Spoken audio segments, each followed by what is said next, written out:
the participants of my colleague teachers from different parts of the country, my very warm welcome.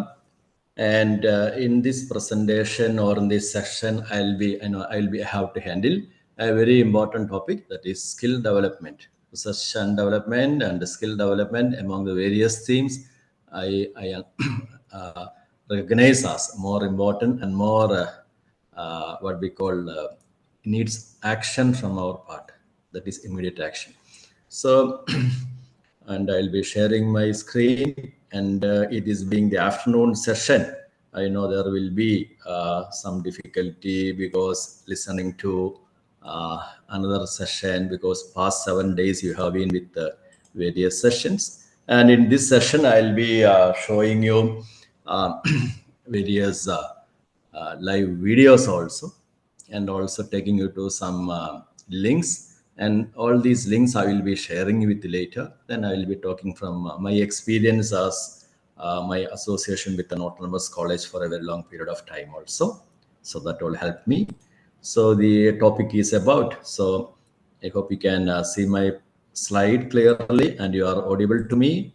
And yeah, I'm audible to you. And also if you have a difficulty in the language, I would request you to put the language option there, because I will be speaking only in English, because I'm not familiar with Hindi much, though we learned in school and all, we are not using it. Okay, so that's in advance.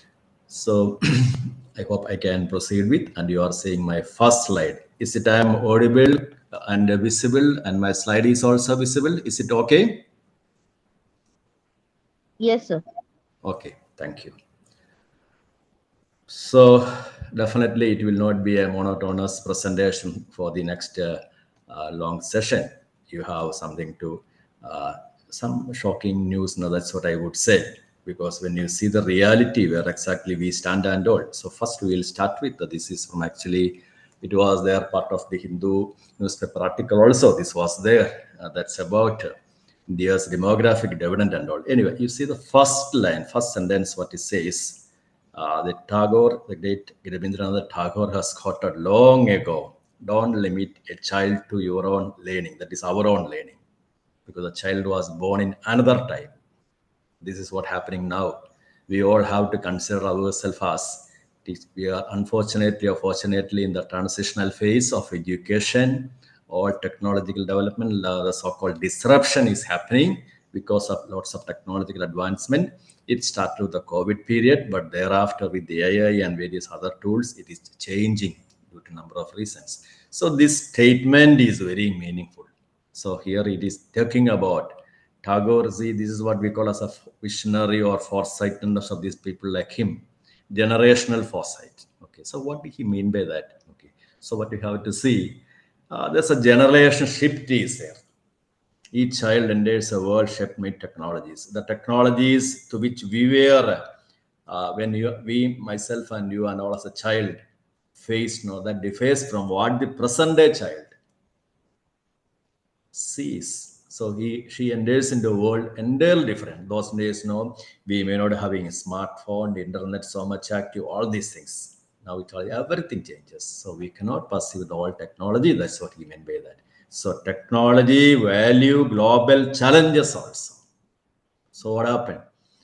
So I often say we are all molded in the traditional mold of teaching. So our past learning, that if we try to pass on to this generation, and that's what many places happening, and that is a tragedy we will see in the coming slides. So our past learning may not equip the present youngsters for their future. Okay, and then individual potential. Yeah, that is now we call traditional Indian education with lots of respect. Everything teachers are well, everything agreed, but it is still with the updation is not happening, because we are not beyond a level. We are not encouraging the curiosity of the child. We'll see that. Okay, then holistic learning. Yeah, that's about the that part I'm skipping. So why it is relevant today? Now we have all AI and a lot of issues, digital disruption, and then students are caring for new skills that will enable them to survive in the new phase of the world. Okay. Then curriculum critic, and that's what I said in between. Rigid system. We just come, teach, and go. We don't encourage beyond the level critical thinking and all. That is why it is known as India's rigid system. So what happened? They are unprepared for evolving job market, because we teach some of them with not all they go out. Beyond that, they never use their own critical analysis, skill level, analytical capacity, and all that we'll see in the coming slides again. Okay. And next part, we have to innovate. Now that's what I say. We are all in the transitional phase, and the young teachers and all definitely everyone they have a lot of rethinking to be done. Okay, interdisciplinary learning, sustainability, everything. Okay, that's about it. And then we go to another great personality, 1940, what he thought. This is what you have to see. 1940, Franklin Roosevelt, American president, telling the teachers of University of Pennsylvania. That is, we cannot build a future for our youth. We cannot, but we can always build our youth for the future. That is, we should equip the children, and when we say children, our students. We do not know. We cannot. If some student comes to me and asks me what exactly what they have to do, we cannot be on the level no predict, but we can equip them with what skills, knowledge, and resilience. I underline resilience because now there is no job guarantee. That's what I would say. Jobs are there, but you have to reskill and upskill along with the requirements. Otherwise, if you try to, that's what that's happening with us also, with our UG, PG knowledge. And if you think we can proceed in the coming days, it is going to be difficult. It's not possible also. And then about the resilience level, students are also learning. Whatever knowledge they acquire from schools and colleges, that is not enough to survive in the ever-changing, the new technological world. They have to reskill often, so that requires resilience. And many students I know personally also, many of them went abroad, got degrees, computer degrees, meta science, data mining, everything. But now to their utter shock, they are seeing opportunities have come down. So now they are forced to think about, after investing a lot of time, money, and all, to shift over to new technologies. And it involves a lot of resilience, adaptability capacity, adaptation, that capacity. Okay, so that is a very difficult phase for anyone in that aspect. Okay, and next we'll see. And when we talk about Franklin Roosevelt and all, they are all people who are well educated, and Harvard University, then he studied law, Columbia University, and all that education helped them to make this kind of visionary statements long ago. And Rabindranath Tagore, what you have seen, what he has said so long ago, that's very meaningful. Anyway, and next one, I'll take you to what the World Economic Forum. Many of you might have referred these articles. I hope so. Otherwise, no, you must listen to what this World Economic Forum says about the future of India report. Yeah, future of jobs in India. That is the word. Future of jobs in India. Okay. So what are the requirements? And there are some facts now we should understand. That is, so 2/3 of the companies in India, they are finding that more diverse talent pools are required. It simply means the students who are coming out from our colleges or universities, they are not enough for these companies. Their resources, their skills are not enough. Companies require more than something more, that they are not getting it. And this is an international body, World Economic Forum. Future of Jobs Report 2025, April 2025, published, is available on websites also. And the next line, companies are taking upon themselves to cultivate the skill, because they are finding that our degree requirements, our degree, it is not helping them. So what they are doing, either by offering training, companies, they say we will provide them training. You provide us +2 students or degree students, or +2 you can. Students know, okay. So degree is not going to be a must. Why? And this I have personal experience also. Many companies who came for the campus interviews, they used taking all from IT field. I have seen that they are taking students from different subjects, languages, humanities, and then the computer itself. So I asked them the question, and what they told me, They require somebody who is good enough. You have a very good talent pool of students who are disciplined and all. We will train them. And imagine, I am basically from a biology background. BSc zoology, I taught for 3 years, and then all these, the student after degree, she's going to sit in the computer, sit with computer programming, and within 1 month, she will become a computer programmer. Then what about all her past learning? What utility she got it? And this is exactly what happening in many different fields. There are so many engineers working in banks and all. In what way what they studied is related to what they are doing practically, and that's exactly what this statement is saying. Companies are saying we've trained them, that's all. But it is a warning for us also.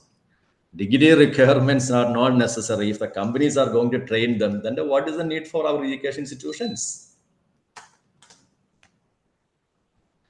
And another article says same thing. 30% Indian companies are planning to adopt skill-based hiring by removing degree requirements. This is from the NDTV profit site.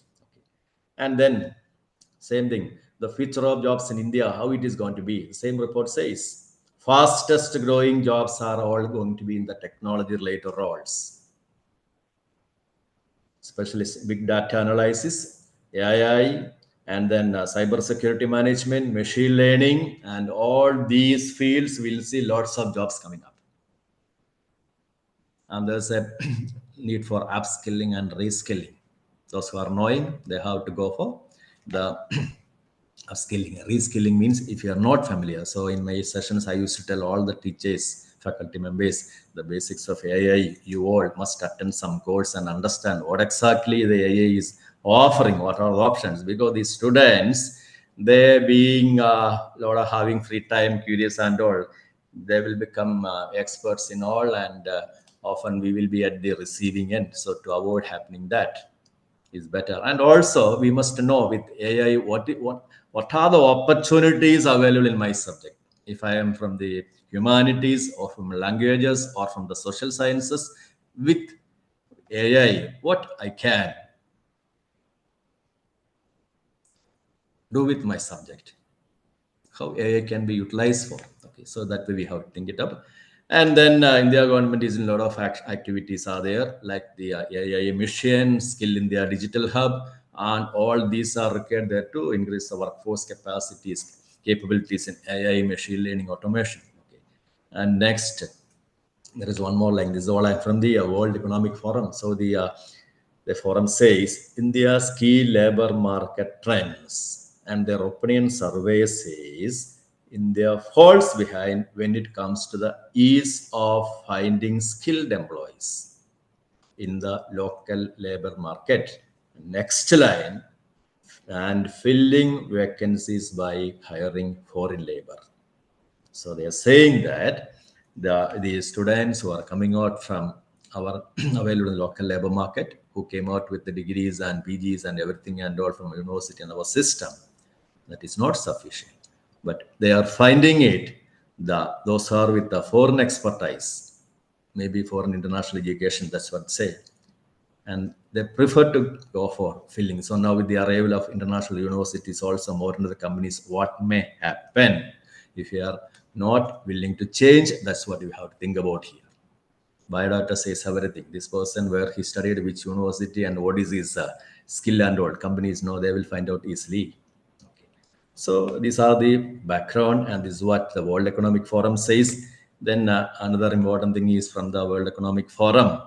Yeah, they says there will be a lot of jobs going to disappear. But new jobs, 170 million new jobs all over it will come up.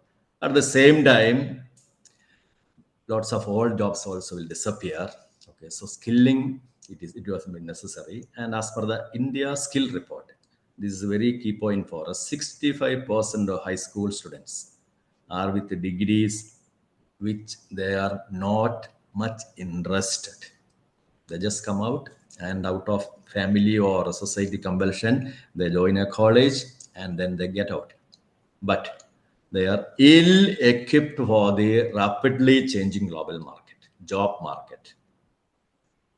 And these are the realities. And then there is this last survey, this data also you must clearly see that It is a career counseling platform, Mindler 2019.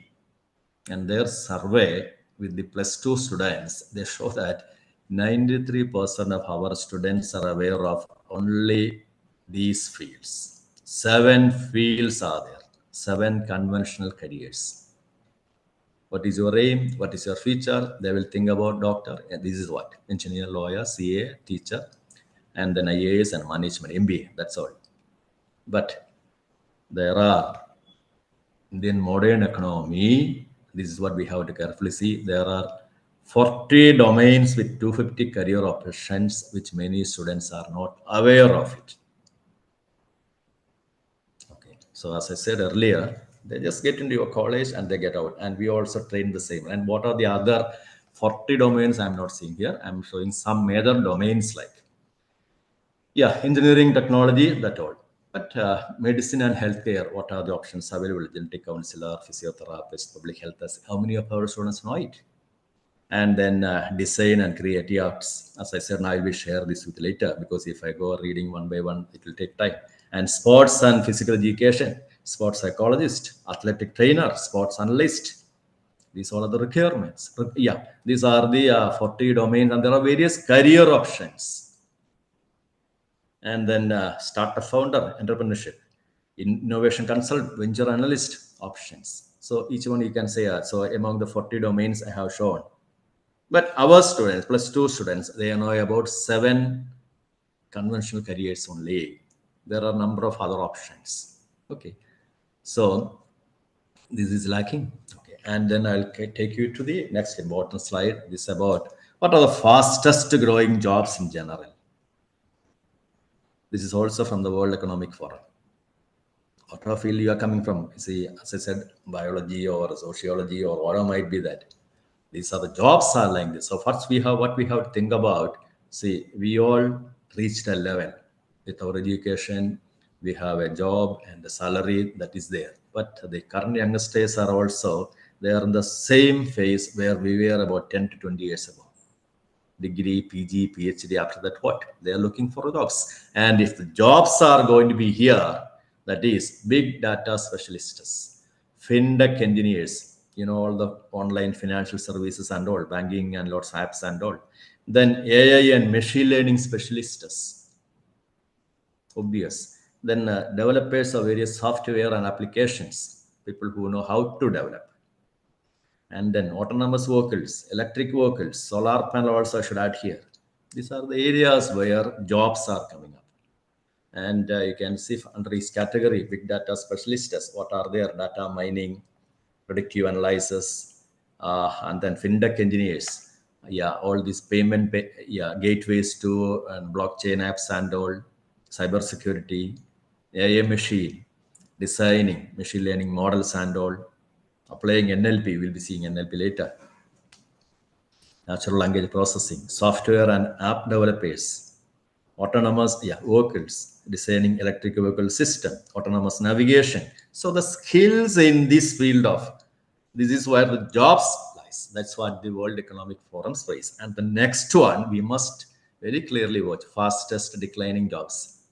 Aren't we doing this? We are training our students with our previous knowledge or our traditional knowledge, and we are providing them training for these 5 categories: clerical and secretarial workers, PSC, UPSC, whatever might be that. Okay. But now it is almost getting out. It will be replaced, automation, digitalization. Cashiers and ticket clerks. We are watching it, we are seeing it. The jobs of all these cashiers and ticket clerks, or the clerical job, many of it. Best example, the TT or bus conductor, all these, or such kind of posters. It will be removed by self-service system, online payment system, and bank tellers, bank clerk. What may happen? So what you have to, how many of us go to bank nowadays? Internet banking, and there are various other forums. And because of that, GPay or Beam or whatever might be digital banking.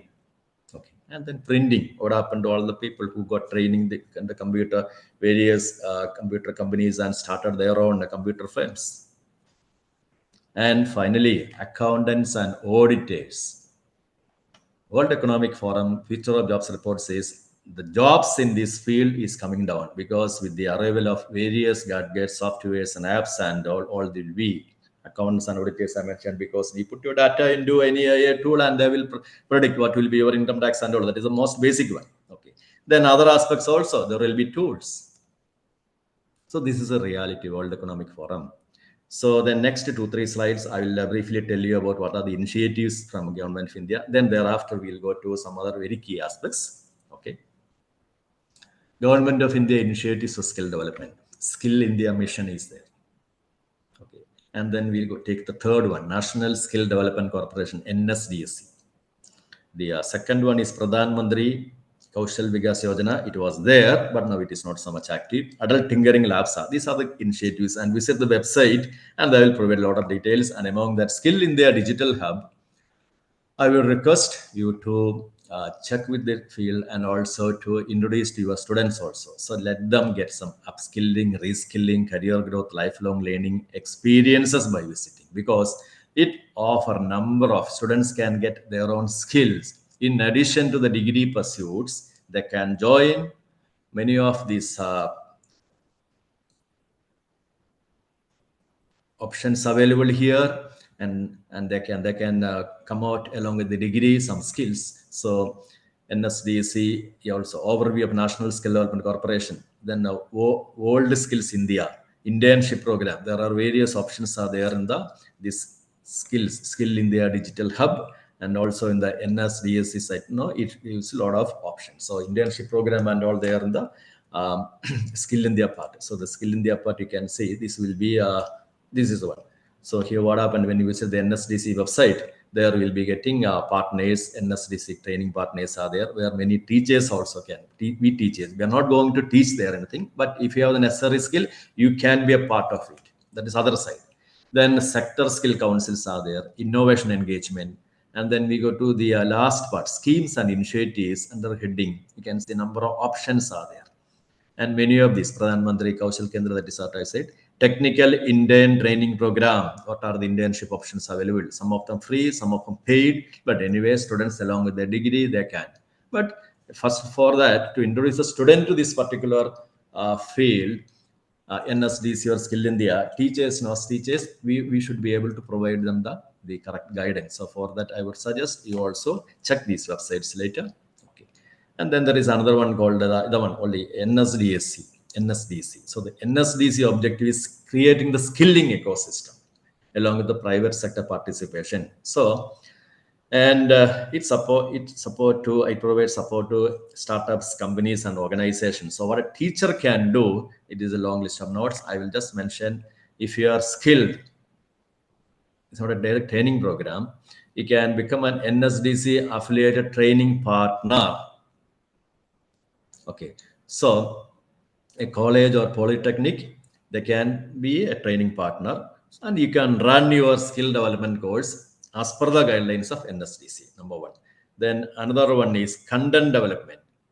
Okay, if you have the necessary skills and all, yeah, the NSDC also creating, updating curriculum, learning resources for various job roles. So teachers with expertise can collaborate with NSDC affiliated sector skill council for what? To develop, review, validate this training content. Okay, that's another one.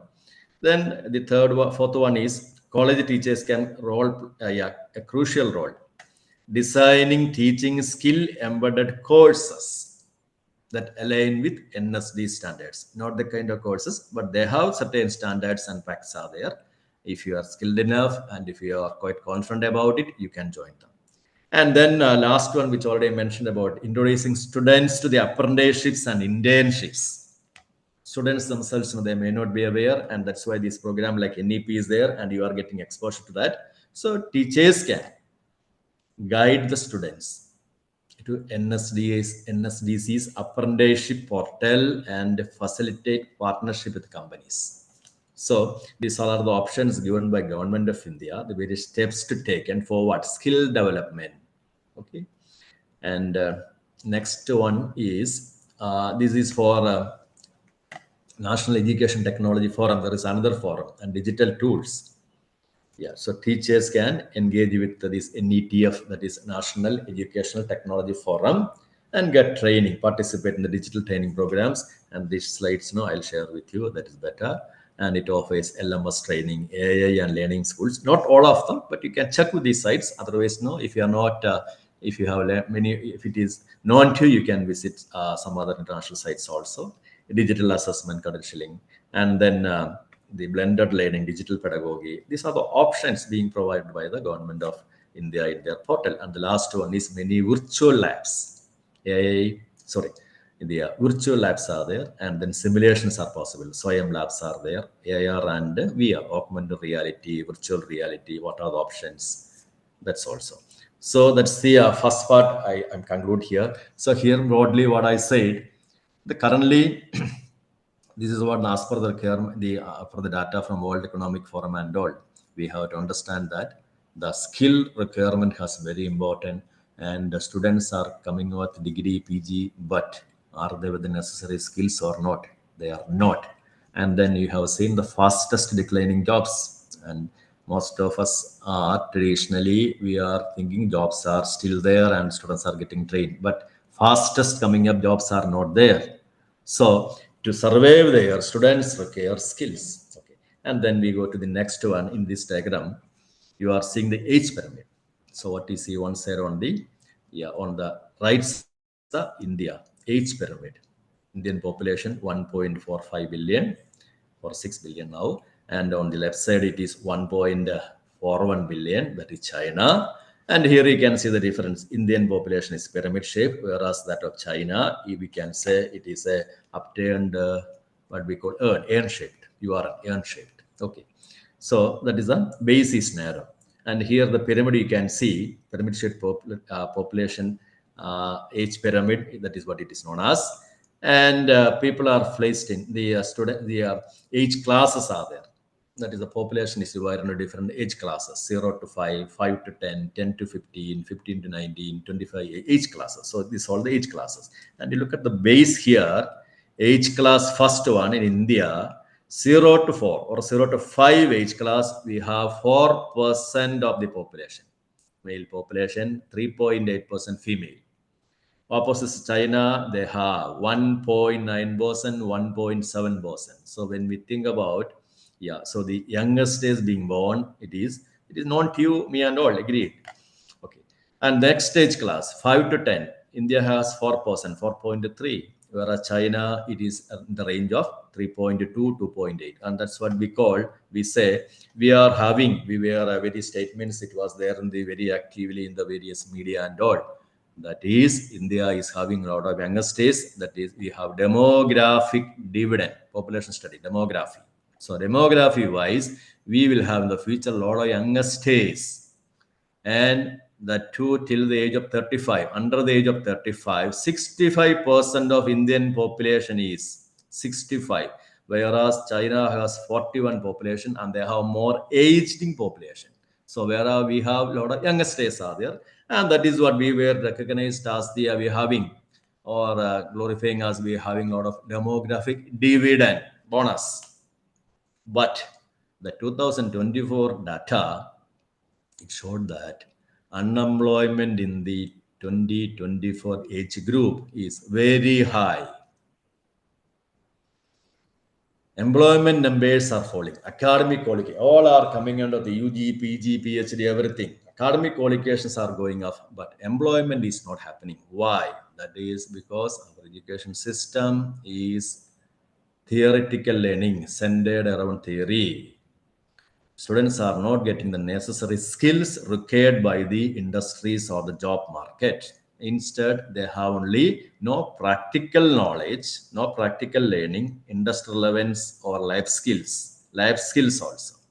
They just come to college and by heart something, get 90, 99, 100% marks and go out. Beyond that, they are not able to do much when they are taken to factory. So what you have to think about, the kind of degree you and me are teaching students, we are teaching for all these years, how many of them are ready to enter in the job market without some training from the factories?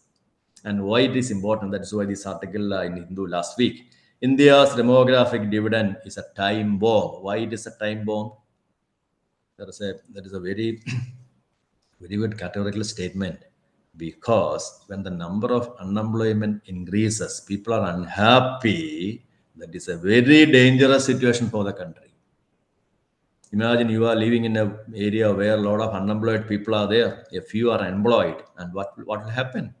There is all possibilities of anarchy or violence happening. That is why this article says demographic people are, if they are not getting, after studying UGP, everything in our college and not getting jobs, it is disastrous for the country. And this article, you should it. And next we go to what has happened, all this, why we are still stuck with the old mode of education and all. And for that, what is happening in the other part of the world, we have to see. It is all related with the industrial revolutions. And you read the first line, industrial revolution is what? Each revolution, along with each industrial revolution, it started the first industrial revolution, 1760, 1840. What happened? During that period, steam power, James Watt, he discovered steam power. And arrival of steam led to the arrival of trains like this. Transportation made easier. People can move out. And a lot of industries came. You see this particular diagram here, you can see this was how the beginning of industrial revolution, first industrial revolution. See what was a mode of transportation during the 1780s or 18th century. In the European world, mostly it was horse and all. Whereas you can see in the lower bottom side, what you see here, a bullock cart is here. So bullock cart used for tilling, bullock cart used for transportation, and bullock cart used for pumping of water. This is a well. So the bullock cart, animal power, is used for. So this was the scenario earlier. Okay. But that was replaced by a steam engine. Here you are seeing a big train. So this enabled people to move out from your region. Just think about your region. You are not having any mode of transportation. What might have happened? This was the scenario some 200 years ago or 150 years ago. Our forefathers, they were all living in a village or rural area beyond a level. They could not go out for anything. Then came all this. So revolutionizing transportation. Along with that, what happened? Factories came. Factories in Bombay or Calcutta or in Kanpur or in Delhi. And people from your village, they started moving out. So they lost connection with it may be for education also, lost connection with their village life and all. That's what I said. Each revolution transformed economy, society, industry.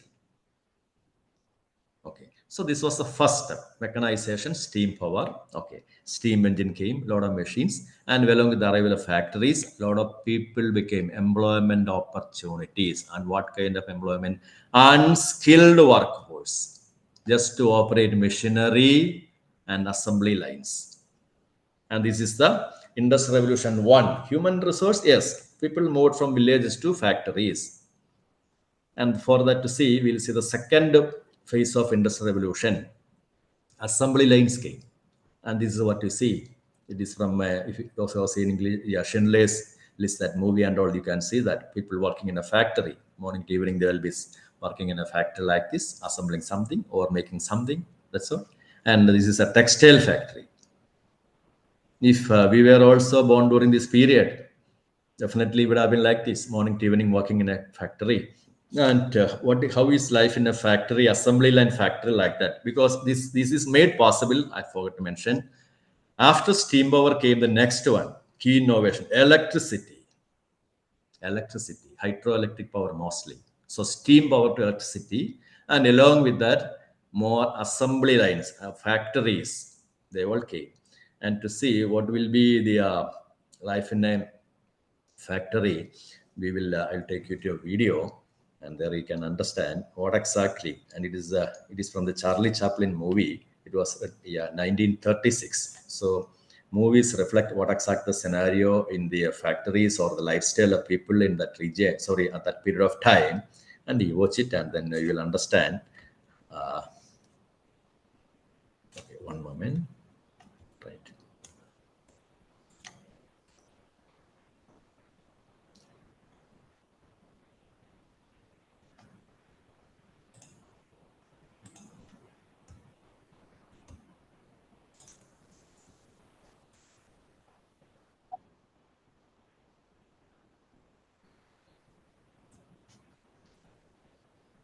I will share you a video to see, and that will provide you an idea.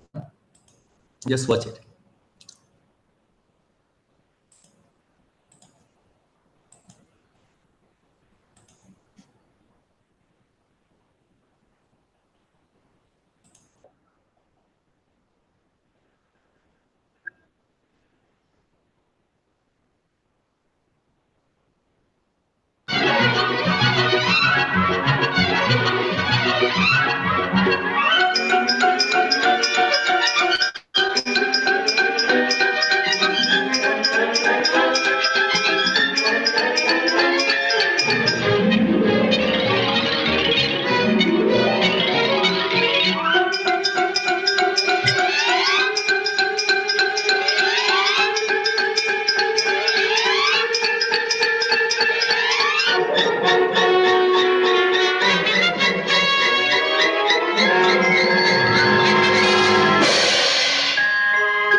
So the remaining video, you should watch it later. So what I want to show here, the life during such periods. I lost it. Yeah. I thought I. Okay. So what I wanted to show you here, that's about the kind of life during the second industrial revolution. With the arrival of electricity, a lot of factories came. Human workforce are necessary, large unskilled workforce just to operate machinery assembly line. Okay, so how people are feeling like a life house to are like this, that was it. Okay, and next comes third industrial revolution. So that is by 1950 2000, after the World War II. What happened? Along that period, the next innovation came up. So that's certainly first, initially I said, each industrial revolution transformed industry, economy, society because of some innovations. So here what has happened is the arrival of computers. Okay. So people who are computers, okay, robots also, early AI also started. And if you turn back, you can see that this is a period 1985, 1990 and all. That is a period when all these computers started coming up. Even Windows came only after 1990s only. Okay, so till then we were all going in the old style. Okay, but then what happened? Computers started controlling different aspects. For example, if we say internet banking in banks, why we better to we correlate with what happened to us during the COVID period. Suppose during the COVID period, all the teachers who were unaware or not willing to take or use PowerPoint or laptops and all, they were all forced to master digital technology, basics of digital technology. I would say they all learned computer. Imagine you are not mastering the basics of computer during the COVID period, 1 year, 2 year. What might have happened? Definitely, the institution definitely would have thrown you out. So Till then, many were not so comfort. They were not happy with PowerPoints or not willing to learn. A transformation happened. So similarly, with the arrival of digital and automation equipments, a lot of changes happened. Okay. So in the assembly line already we have seen, and in the then another change that's happened in the case of banks only. So the banks also same problem. Many senior managers they found very difficult because just 1 or 2 years to go, and then in between came this internet banking and all. So they suffered a lot. Okay, so here the requirement became necessary for people to operate and manage digital technology. Workforce must learn, adapt by learning new skills to operate and manage digital technology. So in the case of teachers, it happened. In the case of bank match happened. Everywhere this happened. That was a period of third industrial revolution. And the next one is the fourth industrial revolution. And with the fourth industrial revolution, fortunately, unfortunately, we are all seeing it. What we are seeing is arrival of, read it carefully, AI, robotics in full form, big data analysis, cloud computing, all the CD, floppy, everything gone, hard disk and all getting disappeared. Okay. And next, here, arrival of smart factories, self-learning machines. So till this phase, we are talking about unskilled labor. Anyone with a degree or PG or whatever might be that you can get a job anywhere. But along the arrival of the fourth industrial revolution, smart factories, smart learning, sorry, self-learning machines, highly automated production. So what happened? And machines started communicating, data analyzing, making decisions. Machines are making decisions, smart factories. So to work in such an environment, only the most highly skilled, talented individuals are required. Individuals who can develop, manage, and optimize advanced system. And to understand that, I'll take you to another video, and that will tell you what exactly is happening in the modern smart factories with the smart machines and all. So while watching the video, what you have to think about, in what way the kind of training we are giving to our students are going to be useful for them when they seek out a job in a agro industry or car industry or any field for that matter. Just watch it. So this is about from the Tesla builds a new car every 30 seconds. That is what the YouTube video says. Actually, there were a lot of all the glorification by Tesla also there. But now we all know that Tesla is getting lost in competition with the arrival of Chinese technology. So they are not the winner now. But anyway, for us, there is a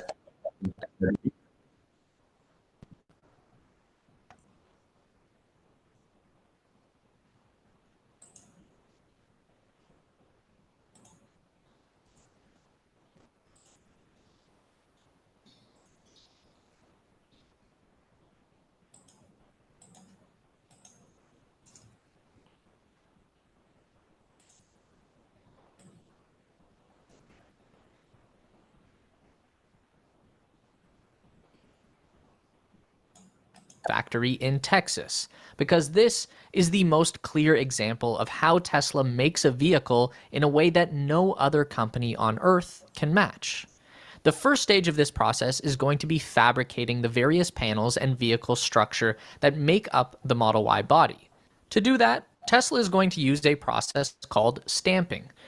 This is pretty simple. You have two halves of a die mold that hold the shape of the part that you want to make. Then you place a sheet of metal in between those two halves. Typically, that's going to be aluminum. So as I said, And then this the is the machine fourth stamps industrial down revolution. What smart factories are they? And what are their requirements? You'll get a brief idea. on that sheet of metal to form it into the desired shape. There are going to be dozens of these stamping machines involved in fabricating all of the components that make up the body structure. The next step from there is going to be piecing them all together. That's where the big robot arms and conveyor belts start to come into play. They are welding together all of those stamped pieces to begin forming the skeleton of the Model Y body, moving from one robot down the line to the next, each one adding a new piece of the puzzle. This is what they call the body in white stage of the process. The car is not actually white at this point. It doesn't have any paint at all. I don't know why they call it that. But once the skeleton frame is complete, they're going to start attaching all of the body panels, like the fenders, the doors, the hood, and the trunk. These can't just be slapped on by robots, so there are going to be workers attaching and bolting down all of this bodywork. In theory, they would be ensuring that everything is fitted perfectly straight and even. But in practice, Tesla has been known to fall short on that aspect, though apparently Giga Texas is turning that around with nice, tight fits on the bodywork.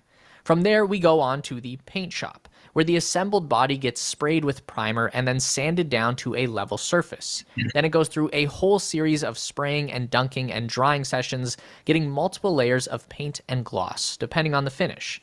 White is the easiest, that's why it's the cheapest. Red is the most complicated, with multiple layers of color and metallic speckles, and that's why it's more expensive. After the paint is dried, buffed, and polished, the body goes off to have all of the interior paneling fitted, the electronics wired up, and the glass installed. Now, simultaneous to all of that, there's going to be a separate process going on to manufacture the Model Y's underbody and powertrain. Then, on top of the battery, brakes and wheels are added to create a big rolling structure, kind of like a skateboard. Then, on top of the battery pack, they are going to lay down the carpeted flooring, attach the center console and interior trim, and then bolt down all 4 seats directly to the top of the structural battery pack. Then, the last big step is going to be to drop the finished body directly on top of the frame and powertrain assembly. The two are connected together by a series of bolts all around the perimeter of the structural pack and castings. From there, the Model Y gets the finishing touches from a team of people doing the final quality control. Again, in theory, this is where any defects and issues are identified and fixed before the vehicle rolls out to be delivered to the customer. Now, that is how the process works at Giga Texas, and it's fairly similar at Giga Shanghai, so now you have some additional context for how incredible it is that all of that can be done so efficiently that they can produce a brand new Tesla every 30 seconds at the Shanghai factory.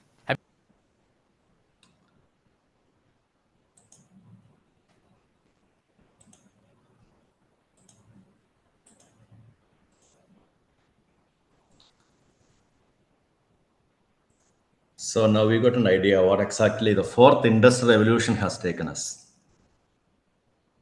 Key innovation, AI, robotics and all. So this is just the beginning alone. Okay. So in such a factory, there are various international factories, not only Tesla, almost all the car factories, they are making use of the same technology. There are a number of other videos also, whether it is Volkswagen or Honda, any company for that matter. Okay. Then there are other fields also. Agriculture and agro-based industries, robotic harvesters, AI-driven tractors, autonomous drones. And this is what happening in different parts of the world. These are the technologies that are coming up. Farming, and these are the video links which you can watch it later if interested. And then food processing and packaging. Robots doing the sorting, robotic arms for sorting and sealing, packing and all. Cooking stations, packing. Then comes to the textile industry. There are a number of videos from China. I think next one he says that. Annual production of pencils. It is being done in, I am not going to show the videos and all. The same way it's all being controlled by AI or robots and all these machines. That's what we mean by smart factories. So people to work in highly skilled and talented individuals. So where does the job lies? Yes, these are machines. Definitely there will be repairs will come, servicing will come, and all requires skilled and talented individuals. And to bring it up, all these ideas like it's all evolving, robotic sieving machines and garment handling. Okay, so the pencils I mentioned. So now what is the requirement? And that's why this topic is about skill development. So my question is, the kind of training we are going to our kids, giving to our kids, our students, what job guarantee is there? What job skills we are providing to them? That's a big question. That's what the first part of my presentation, World Economic Forum, what they said. Indian industry, Also, all the one which are coming in the latest gadgets, they are facing the same difficulty. Youngsters are not skilled enough, just theory knowledge only. So what is required? Reskilling. Fourth industrial revolution, jobs are there, but to get jobs there, global workforce may require reskilling. Who will provide the reskilling? Highly skilled work, already mentioned. Proficient technology, programming, AI, data analysis required. And unskilled and semi-skilled, no, they will be disappearing. They will be displaced. So what's that? And what about the economic impact? And that is another key point we have to think about it.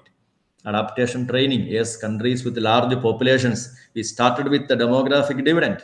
Yes, it's a demographic dividend provided the people are skilled. Investing in education, vocational training, not theory training alone. Technology related field. That is the need it has become. And it will be an economic impact. And there are a number of one or two articles link I will give it to you later. India squanders its demographic dividend. Yes, youngsters are there, but unskilled. There is unemployment. Why so many Indian graduates? This is about engineers, unemployable. You have seen enough. When they go abroad, they find difficult. They cannot get, because see, they are born, the students or the education system is catering to the kind of technologies what we seen in these particular videos and all. And when we check out lots of unskilled youngsters, what jobs they are going to get there? Okay, and this another one we are seeing in this image. There are the 10 largest GDPs, gross domestic product. They are the 10 largest economies in the world. Number one is USA, $1 trillion, $30 trillion, 19 trillion. You said $20 trillion. China. You see all the other countries: Germany, Japan, India, UK, France. Okay, so here you can see, yeah, they are the largest economies, agreed, but they are, when we compare with India and China, and that is the biggest gap lies there. So remember 1985-90, that is a period when this India and China were more or less alike. But now China is 5 times ahead of us. And the coming slides you will come to know, they are going to be the number one in the world very soon. And that's why all this tariff war and European tariff war, a lot of issues we are seeing newspapers today from US also. US knows it very well.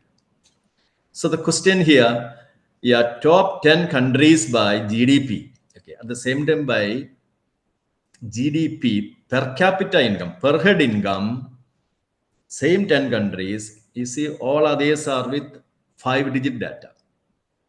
5 digits per capita. You see the last column alone. India, we have our average per capita income is $8,000 or $7,000. Whereas all others, that means that per capita individually they are more rich. How they reach this level? One is that we export-oriented economy. Second one, education, skill development. All these countries have productive, skilled workforce, and that take you to another field that is known as the link between education and development, economic development. The one which you have seen there, GDP and the economic development, and how it is linked to the education. It has been classically proven by two econometrics, Hanushek and Osman. In 2021 article, they have very clearly shown long-run economic growth is a function of skills of the population, cognitive skills. If a country is rich, yes, that is attributed to the cognitive skills of the population. And this they have seen based on the 40 years of data from Latin America, South American countries. 75% of variation in GDP is related to the cognitive skills of its population. And who are these Hanushek and Oseman? You see later, they are all well-acclaimed international experts.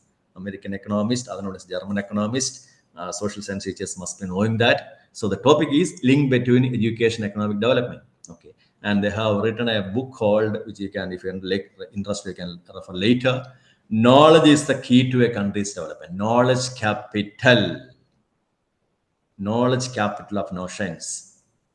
Okay, education and the economics of growth. Okay, So all other proxies, see politicians or the general public, when they talk about we are having number of schools, literacy rate is high. The deeper issue is learning outcome is not counted. And that's what these two scientists, economic scientists, they found out that Latin American puzzle. In Latin America also same problem. Lots of schools, colleges, but the countries are not growing up economically. Countries are not growing up economically. At the same time, East Asian countries, South Korea, Japan, Taiwan, Hong Kong, Singapore, Indonesia, Malaysia, Thailand, they all between 1960s and 1970s, 90s, during this period, extraordinary economic growth. What is the reason? And that is what known as the East Asian miracle. And this miracle is related to, they all became shifted from agrarian economies to global manufacturing hubs, electronics, textiles, and automobiles. So it's a miracle. Anyway, that's not the point. Then we come to the first part, which I said, the link between education, economic development. So the key point here is cognitive skills of a population.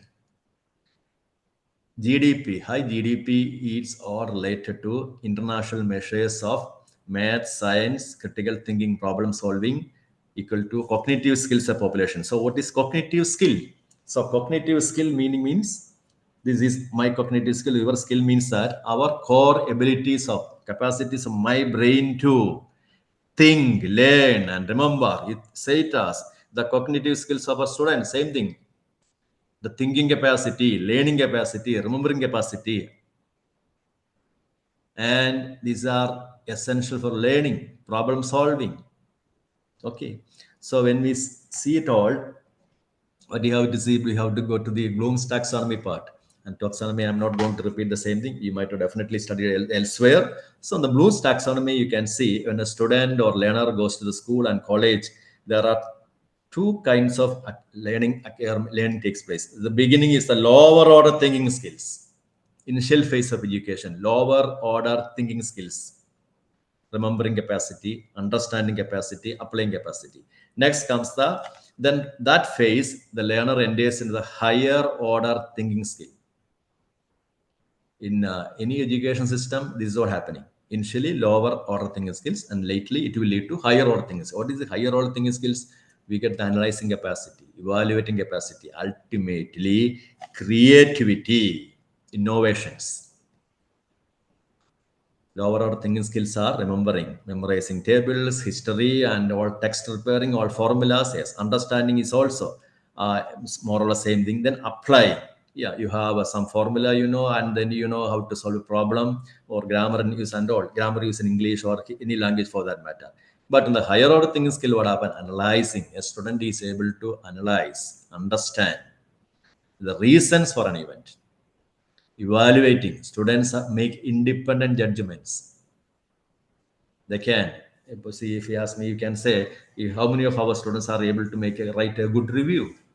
Now AI that's a different thing. Give them let them see a movie or a book, read a good book. Ask them to write a critic review. How many of them are able to do that? Or give them a research paper. How many? Evaluating capacity. And the last one, cognitive skill, higher order thinking skill. The topmost one is creativity. This is the highest level of cognitive skills. So based on the education they studied, they got during the initial two phases, a student will be lower order thinking skill initially, higher order thinking skill. Ultimately, it will lead to creativity. And with creativity, they will be able to write a research paper. And the importance of research paper, I'll show you in the next slides, where number of papers on rare earth minerals, 30% is from China. And other examples also. Designing an experiment, music, and all the, yeah, on music. How many of them are able to do it? Okay. Or developing economic model, or finding a new machine, innovative wind turbine, or a solar panel. How many of our students can have this capacity? Or the thing like that. And this is how our system differs, and those in the so-called countries with the East Asian miracle, which I told you, how they differ. Okay, and this is exactly what the Those two scientists say that Hanushek and Wasserman stated as cognitive skills of population, that's a knowledge capital of the people. And this is the reason why countries like East Asian countries like Japan, South Korea, and will become the top ace. Okay. And then we have another one. Creativity is the pinnacle of cognitive skill. So ultimately what happened? That leads to research. Students are able to do research. Teachers are able to do research. Okay. And then we go to the next one. There is an international test called PISA. Very interesting one. Program for International Student Assessment, this international test. Once in 3 years, it is conducted by OECD, Organization for Economic Cooperation and Development. It's an international body, 38 countries involved. And their ideas are all good, and their goals are all good. Economic growth, employment, education of the overall world. That's what they're looking forward to. Okay. And they have this test. They conduct this once in 3 years, triennial test known as PISA, Global Education International Triennial Survey. 15-year-old students, that is students in the 10th and 11th standard from all the world countries. There are 198 countries, 195 countries are there. So these 195 countries, so far 80 countries participating. And this test, what happened? During this 2-hour test, cognitive skills of each country can be tested. Cognitive skills. Students in science, maths, reading, analytic, and ability to solve problems in new, unfamiliar conditions. It's not the kind of test like our entrance exams. After +2, they all go for medical coaching and all of this. Not that kind of type.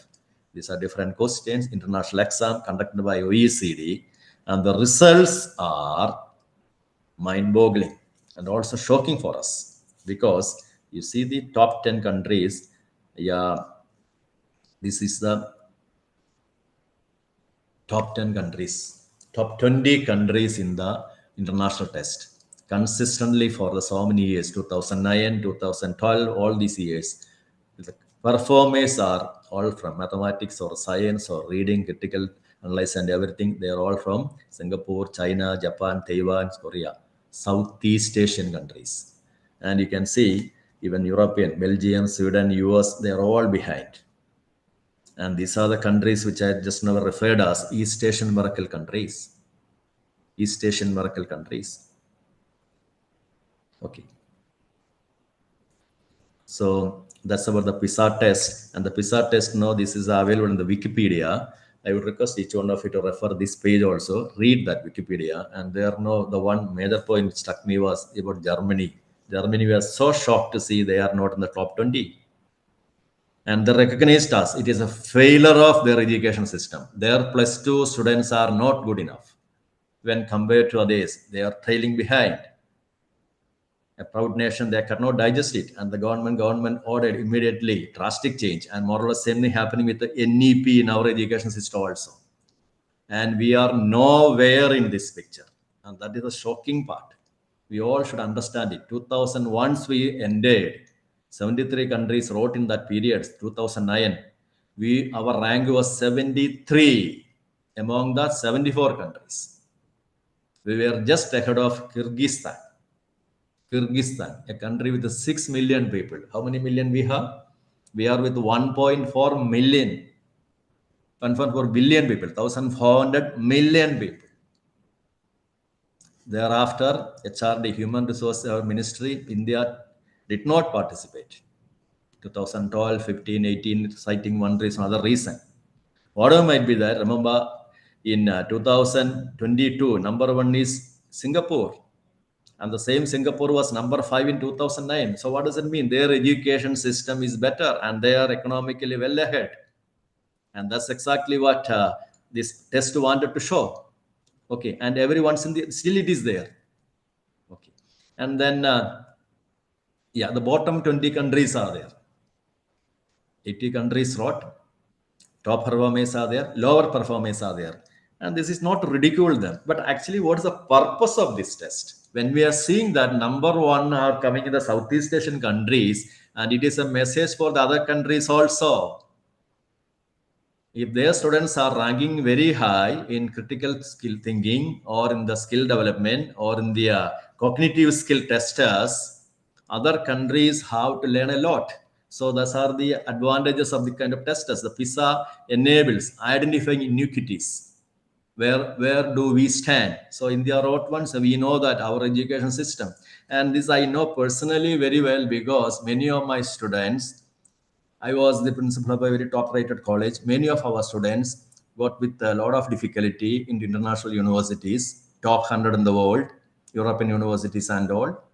And they, after 1 year or second year, many of them personally told, they were literally weeping. They were saying, sir, the way they are thinking and the way they do project work and they take it so coolly, and their system is entirely different, and we are all masters of by hearting. But when they real life situations, we are unable to do good kind of project work, going to a field and collecting data and critical analysis and how it is related to the real world situation. They do it well. Our students are unable to do that. First year they struggled, and second year PG, especially those students who got for the PG programs, their PG dissertation is very strict. It is more or less like a PhD thesis. They are working with the research system. Research guide is there. Other PhD scholars are. That's why you might have noticed that there are a number of all these papers are with number of ODEs. Many from the top-rated European universities and all.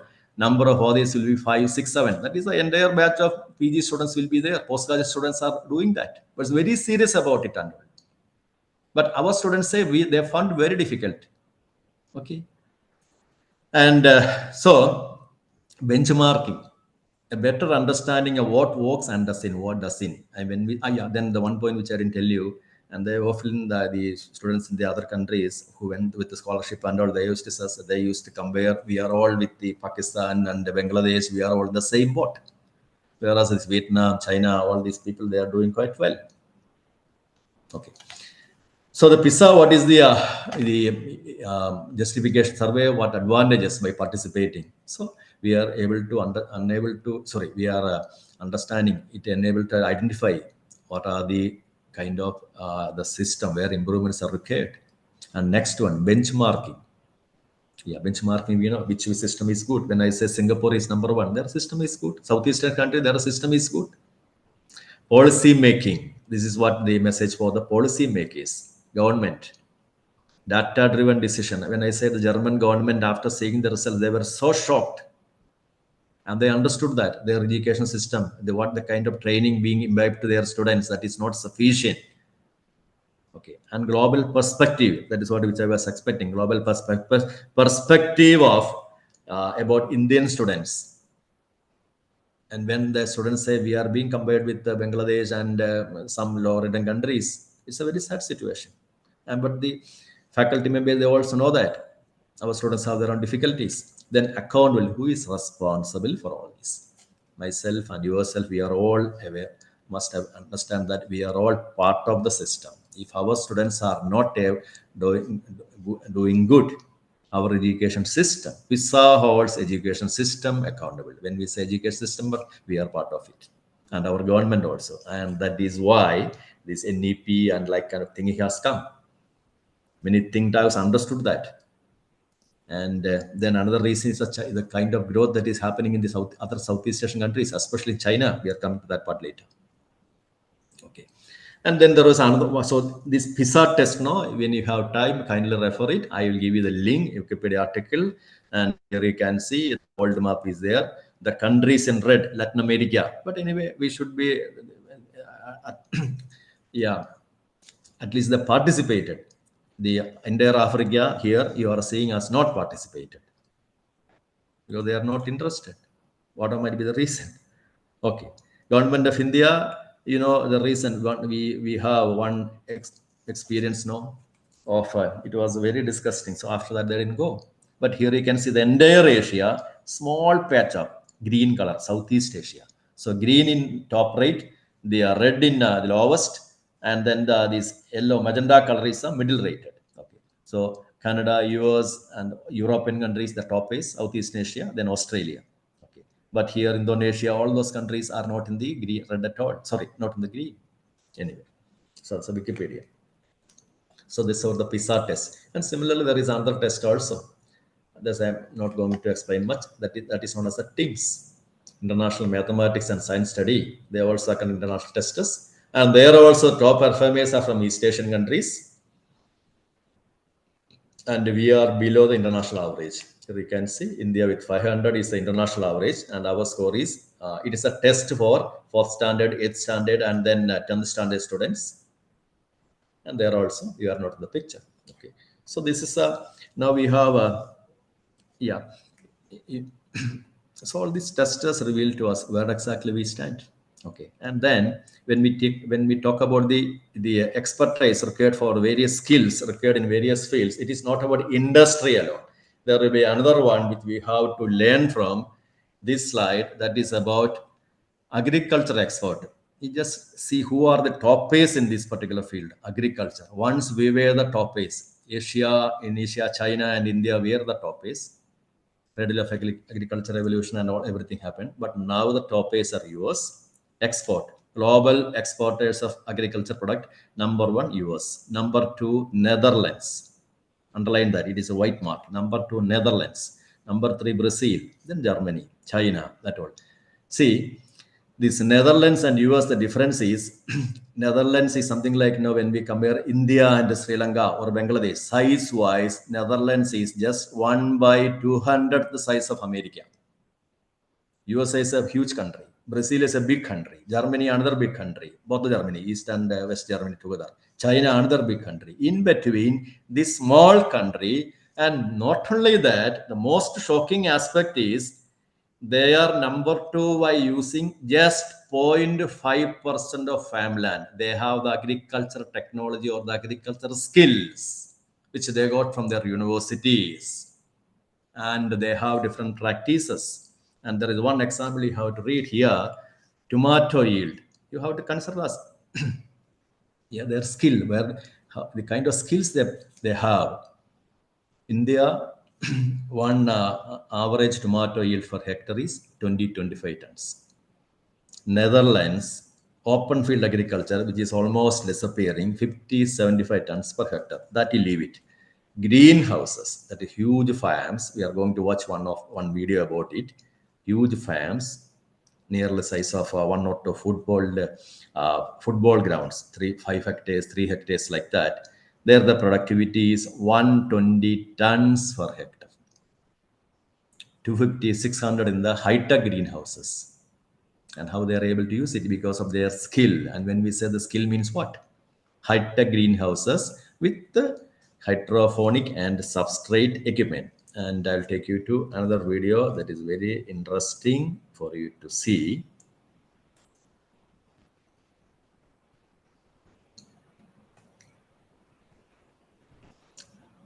This is not only, I say, about industry alone or AI alone, computer alone.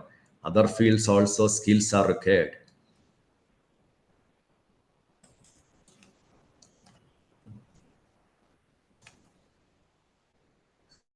Just one moment.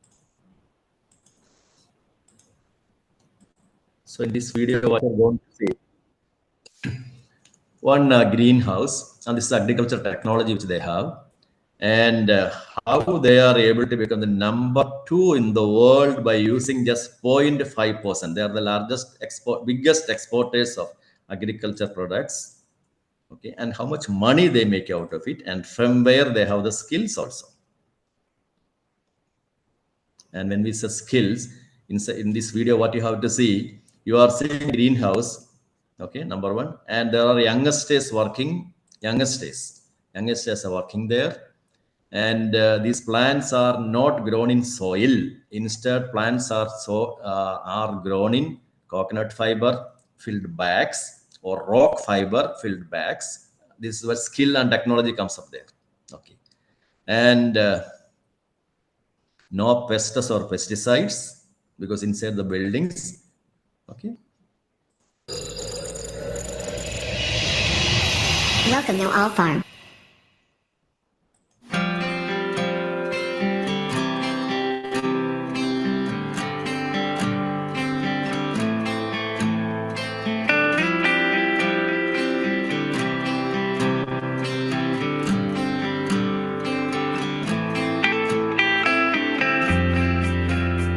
So you see this particular bag now where the plants are placed, and precision agriculture, computer-based precision agriculture. Okay, and the use of AI tools also we'll see. So altogether, what you have to say, we have to see this was the agriculture skills which that country developed during the 40 years, 1950 from the universities. Okay, and youngest days working in that.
Yeah, this is what the greenhouse look like. You can see it's a huge buildings, and where the top is having a glass pane, transparent material it is made of, and it can be tilted depending upon the intensity of the sun rays and all.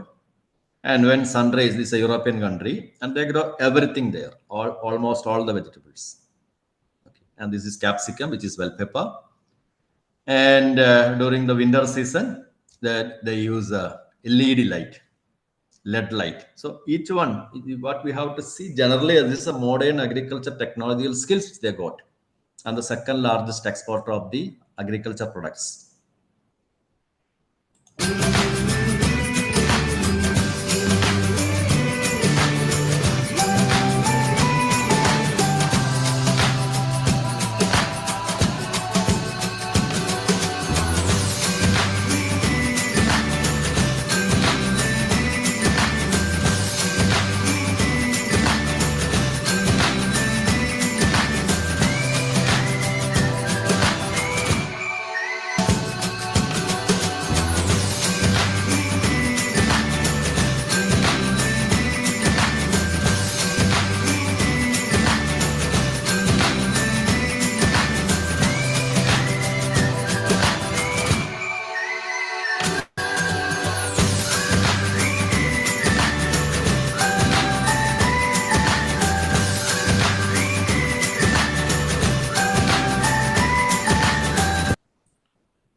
So this is what the modern agriculture technology is being used in other countries. And when we say newspaper article about it is all fully subsidized and all, yeah, that all up to you to take it or not, because it is not the case often.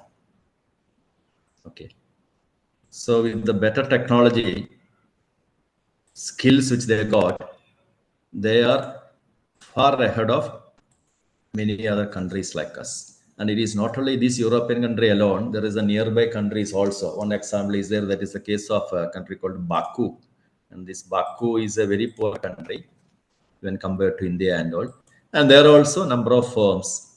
Okay, there are videos also which you can see later when I play it during the break. If you're interested, we see it. Okay. And the technology, like, no, this is what, yeah, some using LED lights.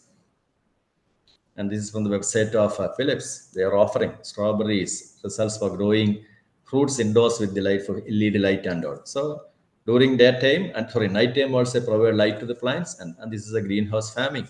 So there are 4,000, 5,000 greenhouse enterprises are there. Investment is involved, agreed. But 1.5 like workers, and you have seen who are the workers, apprenticeship, that's all possible. And that is why this kind of firms on the, okay, then 80% is exported also. Okay. And the technologies which they use, hydroponic system, substrate system, because the plants are not grown in, in the coconut fiber, and that also underline coconut fiber, where in Europe coconut fiber is there. So they import from Mexico, and coconut fiber in South India, where I am living here, and it is a waste. And these people, the European, they have an idea and they have the skill technology, and they're making use of it. And another material is that of rock fiber.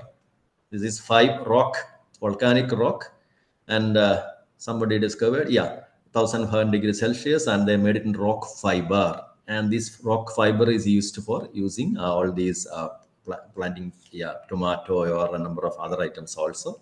Huge firms like this. Okay, so this is what we call how the skills. So how it may help us know, this is what I want to highlight here. The next one, what you see, this is from India. This is an actually 2025 Hindu article about farmers drying turmeric. What you have to see here, there are three farmers in Hyderabad or in the Telangana region. They are working in the field. It's a very hot field, and drying turmeric, the same technology. What technology? Some 100 years ago, before independence, and we were all using the same technology. The same technology for the past 100, 200 years being followed. But whereas in the in developed worlds and all, they go for more skill-oriented technologies. Someone discovers some comes out with better ideas. And my question to you, what you are seeing here, three people are working in the field. Maybe the parents of the degree or PG students which we have. How many of our students will go and work in the fields like this? It must be 45 degrees Celsius. Drying turmeric, it will take 1 week or 2 weeks time. And there is a very fine article from one IIT professor. He has written, the basic reason is cheap labor. We have high population, and our companies are not supporting innovative ideas. Indian industry to be blamed. They don't support. But whereas in other part of the world, industry support is there, skill-oriented education. So suppose someone of you find out you have come out with an innovative idea, there are support from the industry, and that's how skill and ultimately it's all in the developed world, it is supported. So in this particular article, they says about this article from one IIT professor in Delhi. He has written clearly, the reason is Indian industry reluctance to modernize. We have a lot of people, cheap labor. But what will happen next generation? And he has clearly underlined Bangladesh and Vietnam. This is about garment industry. Now they are in level with us or nearly outperformed the latest technology. And if at this rate, with the same traditional skill, if we progress, India will perish. India will be, and you have some more ideas also coming up. Then after that, we'll see what to be done. That part we'll see the next part. Now it is 90 minutes over. Okay, a time for a break. Is it okay?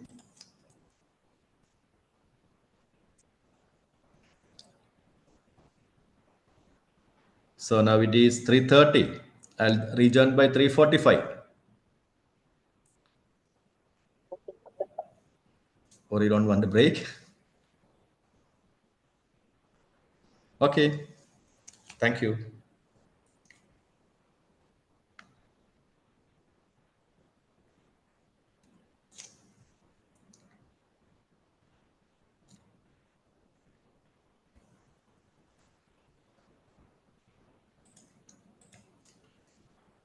And this video also, if you have time, you watch it. This is from Baku.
Sir, please unmute yourself.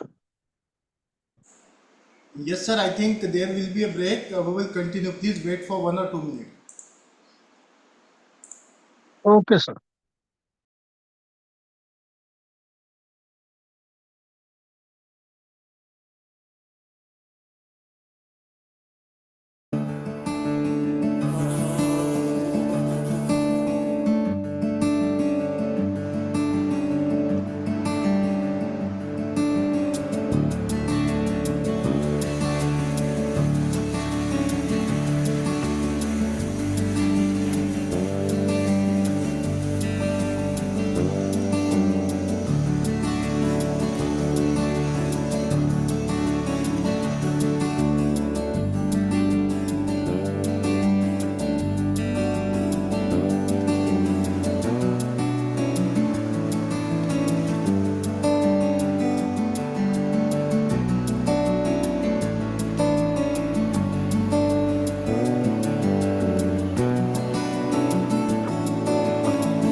Yeah, good evening. You're all back. I hope I can start off.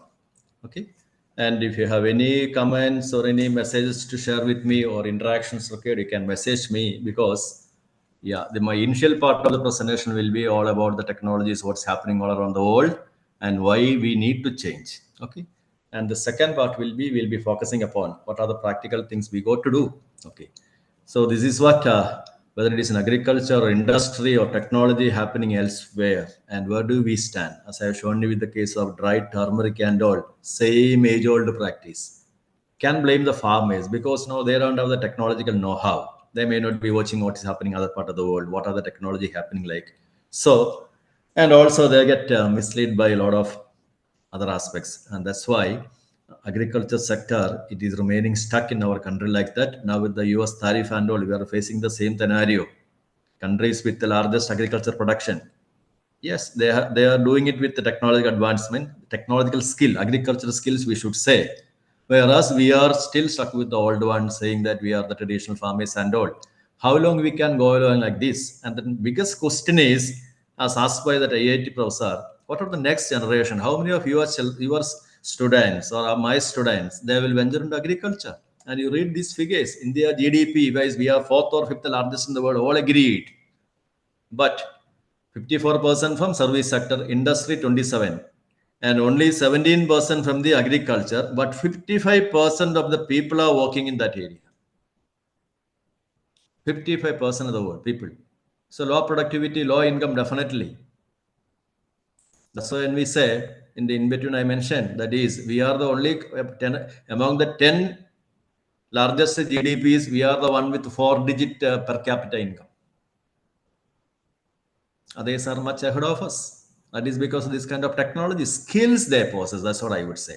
And then many may be wondering what we go to do with all agriculture. That's what I said. See, the NEP has given us option: move away from the traditional education system, introduce the courses or the skills needed for the people. If you are from agriculture, rural locality, what are the kinds of technology that has brought in? What are the courses you have to offer? And this one example, like all these greenhouse farming order, might be that if that is possible with the support of your institution, then you are opening up an opportunity to the youngsters in the region. Awareness, that's what we are doing. Now, these kind of videos, when we see, and where do we stand? Okay, so limited awareness and education about modern farming techniques to the farming community, and the need to go for the new technologies. Okay, then we can make it as extension services as a kind of farm. Okay, and then value added products. We produce a lot of things. Latin America, that was a scenario. All agricultural products are there. Farmers produce it, but beyond that, they did not know how to process it, how to make it as a value added product and take it different. And for that, skills are required. And from where do you get the skill? And teachers from traditional arts and science college will say, no, that is a responsibility to agriculture universities. And what has happened so far? So there is nothing like, no, this is the area of agriculture university alone. Anyone can take it up. That is needed for. And that is the kind of creative innovation, and that is more easy with autonomous colleges. If you are from autonomous colleges, when you revise your syllabus, see that what exactly your region needs. Is it agriculture, if it is tourism, or if it is some other business model, they are. If the economy is depending upon that. Okay, and we have more coming in the next slides. Okay, so that's one. And then adopting modern technology. You can think about like arranging one campus farm, and where different departments are offering sustainable practice. Student involvement is there, and then students they themselves will become entrepreneurs in the same field. Model farm, demonstration projects, technology adaptation, like implement technology like drones for crop monitoring, sensors for soil crop health, mobile app for farm management. That's all I can say here. Okay.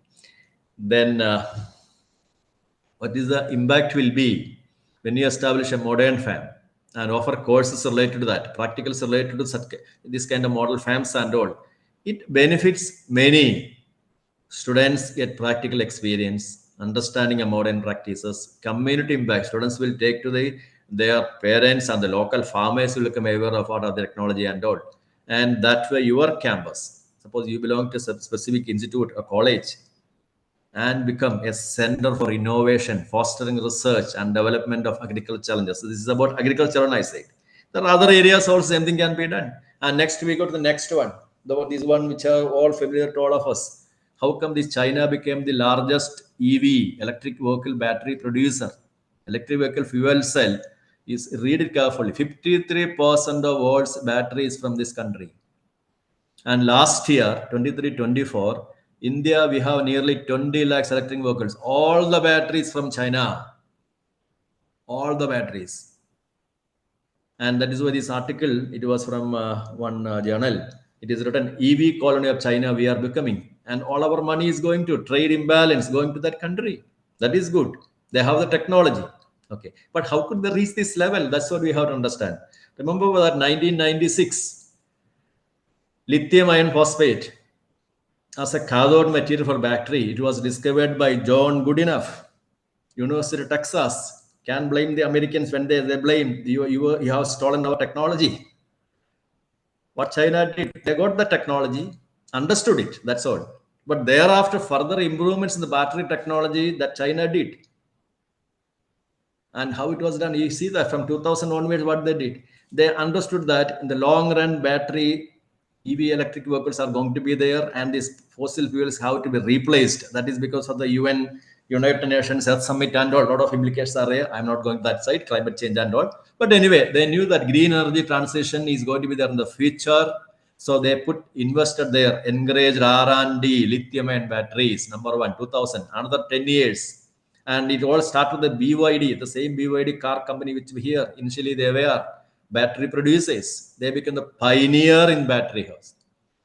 But within another 10 years, manufacture all across China, they tested and retested, and they found out that how to make it the best out of it. And they did it, collaborating with the universities and all. Then another 5 years, 15. Remember, that is a period when all these batteries, we used to hear from media and all, batteries are bursting, lifespan is not there, batteries are not safe, all these are Chinese made stupid stuff and all. But that also, so here what we have to see, battery technology skill they have, and from where they got the skill. Is it because of the Chinese prime minister? No. Communist party ruling there? No. It is all from the education institutions there, collaborations with universities, research institutes. Ultimately, in 2015, what happened? They improved energy capacity of the battery, lifespan of the battery. Now we are hearing nothing about, no complaints, nothing at all. Then another 7 years, 17, they became global exporters. BMW, Tesla, all started. That is a big mistake they also made. Actually, what happened? These companies, European companies, all started depending upon China, and they got the international recognition. Chinese products are labeled. Okay. And next, what happened? In 2020, remember it started in 2000, but within 20 years, recycling technology. Some 1 year ago, we were all talking about mostly this battery is going to be a waste, and e-waste like this will get accumulated. It will lead to a lot of environment damagement. They came out with the solution, battery recycling technology. And that's why many batteries become so cheaper. That's why the other agencies also, international, European and American companies are finding it difficult to compete with China. And what about our case? When I told you there are 20 lakh battery and all from China, we are not producing it, fuel cells. We are just assembling it. And in 2024,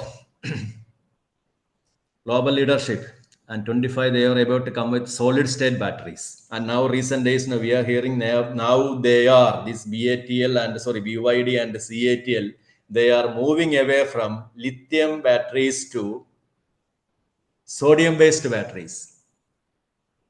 And that is what we call as a technological advancement. And meanwhile, there are all these Malaysian companies, LG, Panasonic, Samsung, they were all competing with all other kind of battery, nickel, cadmium, nickel, cobalt, manganese batteries. But China went ahead with the lithium because of the ready availability, cheaper, and also sustainability. Because in the lithium and all, there is a short supply will happen. That Chinese understood very well. Sustainability issue. So this all possible with that country. Then how come we are so dependent? And the question I want to ask now, what we all must think about ourselves, we see that in this figure, world population 8.2 billion, 17% from India, 17% from India, 17% from China. And the simple question is what we were doing or we are doing. I'm talking about world population and where do we stand? And next one, GDP wise, when we say $20 trillion in China and $4 trillion in India, these are 5 times they are ahead of us. And within another 5-10 years, they will cross US certain. We are doing moderately good, but they will be marching ahead. How it is possible? And then another one. What is all these Amazon? This is from the Amazon page. When you check for any product, all products are from China. You just look around. Everything you use, your mobile phone, your USB, your pen drive, your camera, everything, laptop, my laptop, everything is from China. How it is possible? Global dominance in electronics and EVs, advanced manufacturing, that is possible. And then recently there was this article from Tasit Tharoor, August 7, he has written. It's a very good article about what is the lessons from vulnerable for the vulnerable India. And this article says about Chinese government or China withdrew 300 engineers from Apple factory in Tamil Nadu and Karnataka. Our battery production was nearly stuck. We have become so dependent on this country. And recently about all this rare earth, for everything rare earth minerals are required. And even US is, that is one reason by reciprocal tariff they withdrew. They are not so strict about China because rare earth only they have the leadership. China has the processing capacity, product dominance. Other companies have it. We also have it. But they have the technology, skills, research leadership. China contributes 30% of global rare earth research. Funding from government, that is agreed. Processing capacity, they dominates rare earth processing. 80-90% of global. So all these countries are dependent. So we had to go like the China. Even Indian car companies were affected. If China stops supplying all these items, any of these items, our many companies like electric vehicles and then mobile phone, many factories, it will get stuck. And we have reached such a level. But India has 6.1 metric tons. The reserve is something like you are saying, lots of rock is there. But production capacity, we don't have the technology, we don't have the skill. And then another one, DeepSeek, TikTok, Temu, all from where? All from this country. How it is possible? And there is another video, lack of time, is check yourself. And they have this 12 billion desert solar project. One entire desert is with nearly 50% of their energy will be from that solar project. Deserts are with deserts, useless place desert. And they found out that desert can be transformed to the solar panel. Remember 20 years ago, they started the solar panel, cheapest solar panel production also. Now all over the world, they are dominant ones. And the question is, where are we? We have the same population, 1 point. So world will be laughing at us, though they are not. That is what recently we are reading from many places. That doesn't mean we are not doing good. We are doing moderately good. But when compared to this country, with such a 17% of the population, both countries, where do we stand? And that leads the question of how they reach that level. And that comes vocational education, Chinese education system.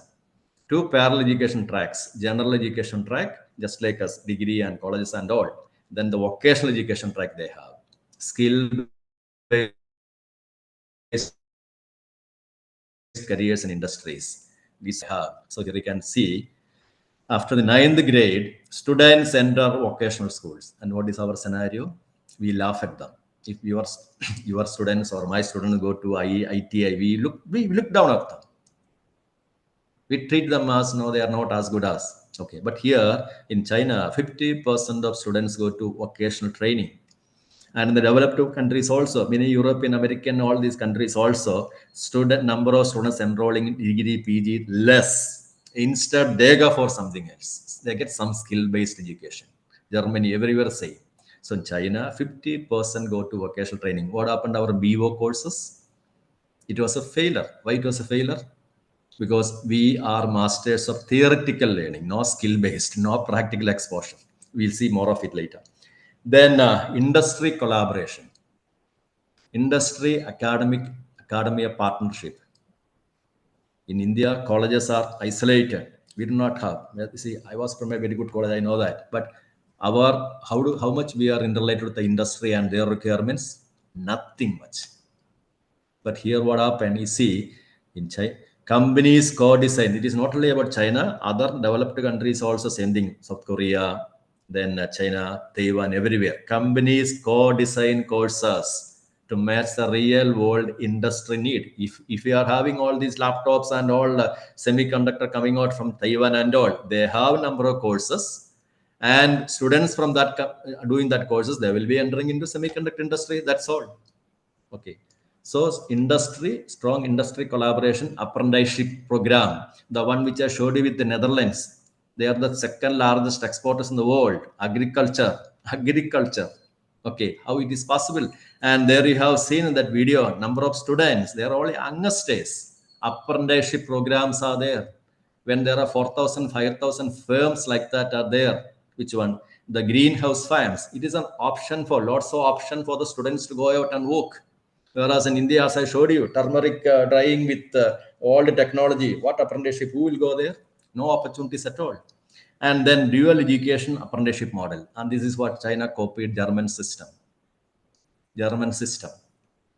Germany, you know that 1940s, 50s, and all with all their industry, they are the industrial giant in Europe. They're still there. So their system where 50% of the time students are in the factories. You study something theory, 50% factory. So what happened? Job ready skills. Students are get a lot of options in the job ready skills. Is it possible in India? That will be, you'll be wondering, but it has to happen. Otherwise, as I said, we have to see the way the nearby country is going up, and they will decide the policies also. They will start supplying, helping the surrounding countries, and then we will be in deep soup. Okay. Massive government investment, vocational training. Can't say our government is not providing money, but actually, what happened? A lot of money that is coming to our colleges and universities, whether it is properly utilized, decision making happening at the department level, university level, is it in the right direction or not? You know why I stated that there will be institutional politics, departmental politics, everything, and we buy something for the sake of buying. Ultimately, what happened? But here in this country, it is not that way.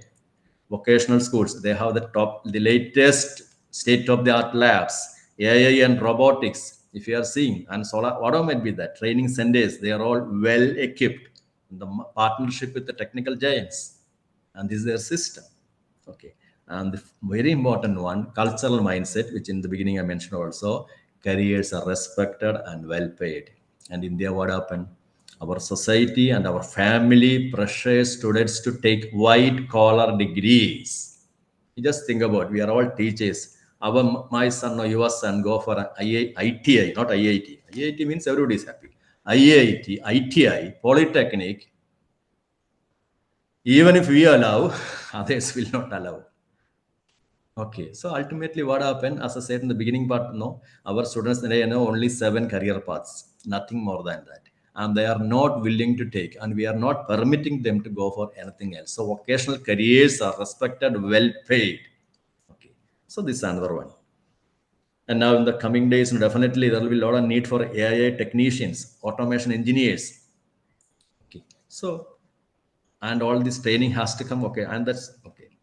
And then integration of AI, robotics, automation in vocational schools. I'm talking about China. So how far it has happened in our country. Now what we are going to see, we'll see here a lot of integration of AI, robotics, automation in vocational schools.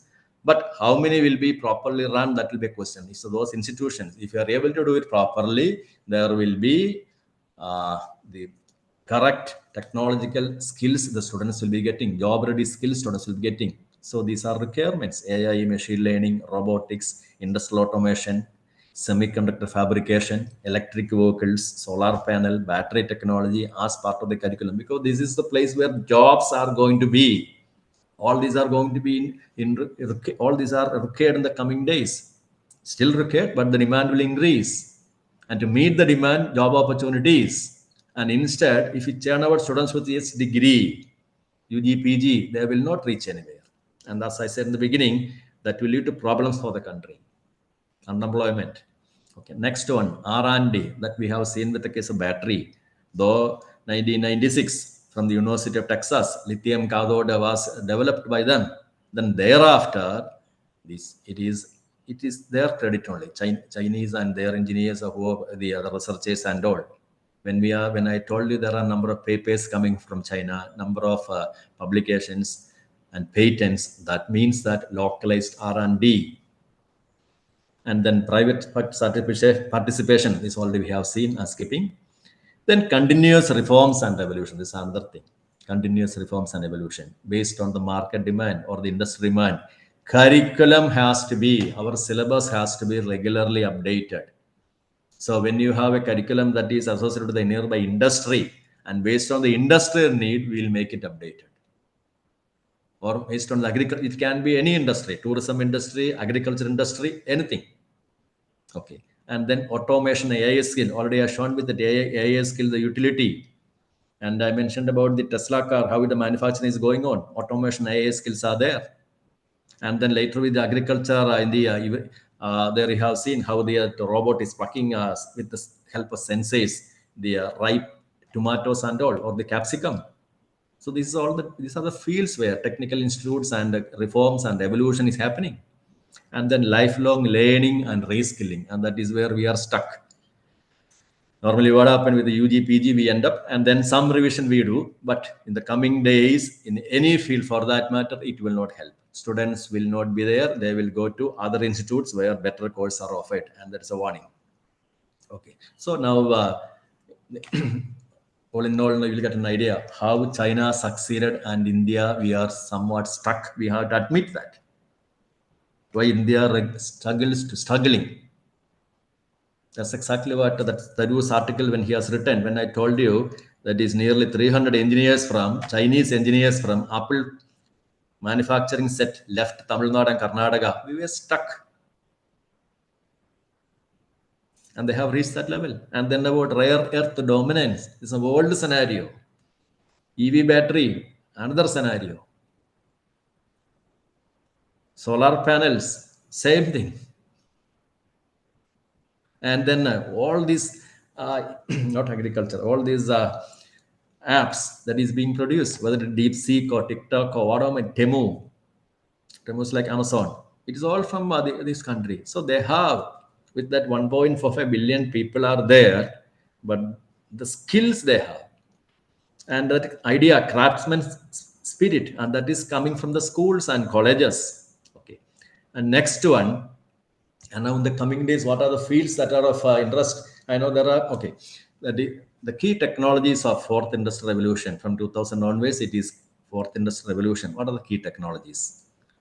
Robots, automated machine manufacturing. And what kind of training required in schools, colleges, vocational training? Students are learning how to operate, program, maintain industrial robots.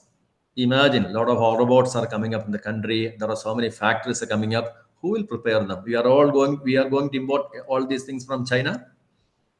Definitely there is going to change. Definitely within another 5 or 10 years, India will change. Okay. Then smart factories, sensors in factory, detect a machine. Remember that tomato factory where the sensor is detecting tomato, same thing. And the sensors are required. So the courses for smart factories and all. Okay. Next, then repairing the instruments. These all are machines. Certainly breakdowns happen. Maintenance is required. AMC, and we need people. Predictive maintenance, automate that. Then AI and machine learning. Students, AI applications in manufacturing and your own field. Okay, whatever subject it might be, whether it is economics or chemistry, whatever might be there. What are the applications that's possible? Then big data, predictive analysis. It's all known to us. Yeah. So with AI, factories, so much of data is coming from different sources, and with the AI, predictions are possible. It may not be about a machine again. So here now I have given the example of AI predicts when a machine in a factory is going to fail, when it is necessary to improve its efficiency. It is not going to be, and for that analyzing big data analysis based on the productivity of that machine. And for that vocational training on data analytics, predictive maintenance, I said. Then cloud computing, now all CD, DVD, everything disappearing. All data is going to be there. Hard disk and everything. So there will be. So what's the requirement and all? And then there are digital twins, cyber physical system. These are the key technology for the fourth industrial revolution. So see, you and me, we are all, as I said, we belong to the other generation, but these are the requirements which is coming up in the future. If you don't do it, some other country will do it. And that's why I am categorically saying China. They'll do it. They'll very far ahead of us. Okay. So in the case of digital twins, before building a car, earlier, there were prototype and all. Now it is not necessary. With vocational training, students learn how to create digital models. And augmented reality, virtual reality, same thing, and test them in simulations. It can be done with augmented reality and also virtual reality for training. And so courses, vocational training in all these items. And instead of all these, when we teach them theoretically, and this is a theory part, and how we can expect them to work successfully in a company, or when they go to an international company, they will not recruit them within one. So yeah, very soon they will be out from the company. Whereas others, students with better training from other universities, and that is why in the beginning I said it may be international universities. Okay, so that is a warning. Then other key technologies are like 3D printing, additive manufacturing. I'll give you the list, and you can, those who are interested, you can go through it, and concerned department take a note of it.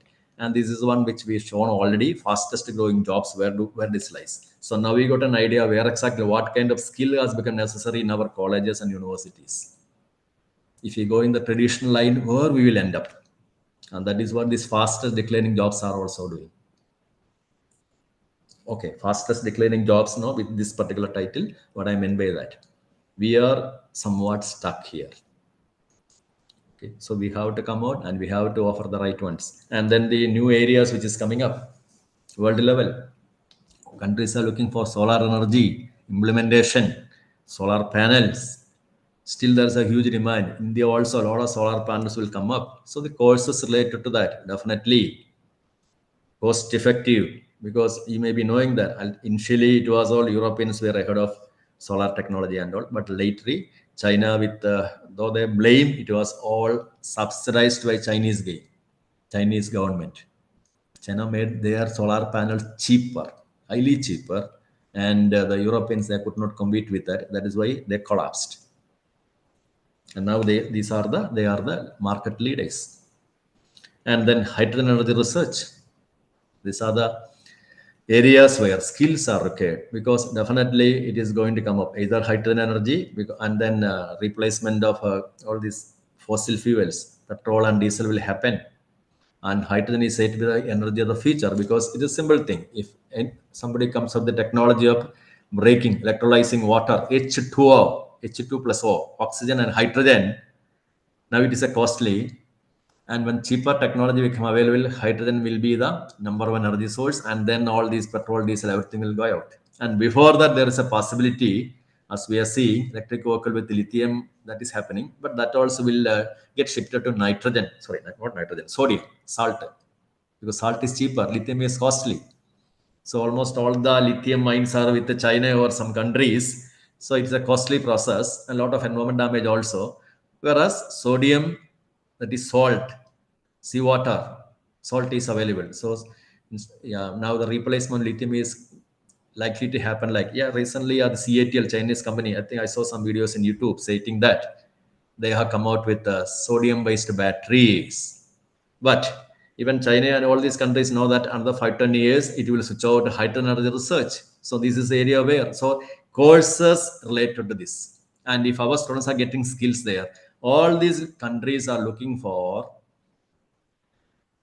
research and development in hydrogen energy and global clean energy transition. So Germany, Japan, South Korea, Australia, United States, all these countries. So students with, or researchers with, or with the skills in this field, they have a lot of opportunities. The government is also providing a lot of support, financial support. We have Hydrogen Energy Research Initiative, Department of Science and Technology, SERB, fuel cells, hydrogen storage, production technology, collaborations. So skills in this line will helpful. It will be helpful.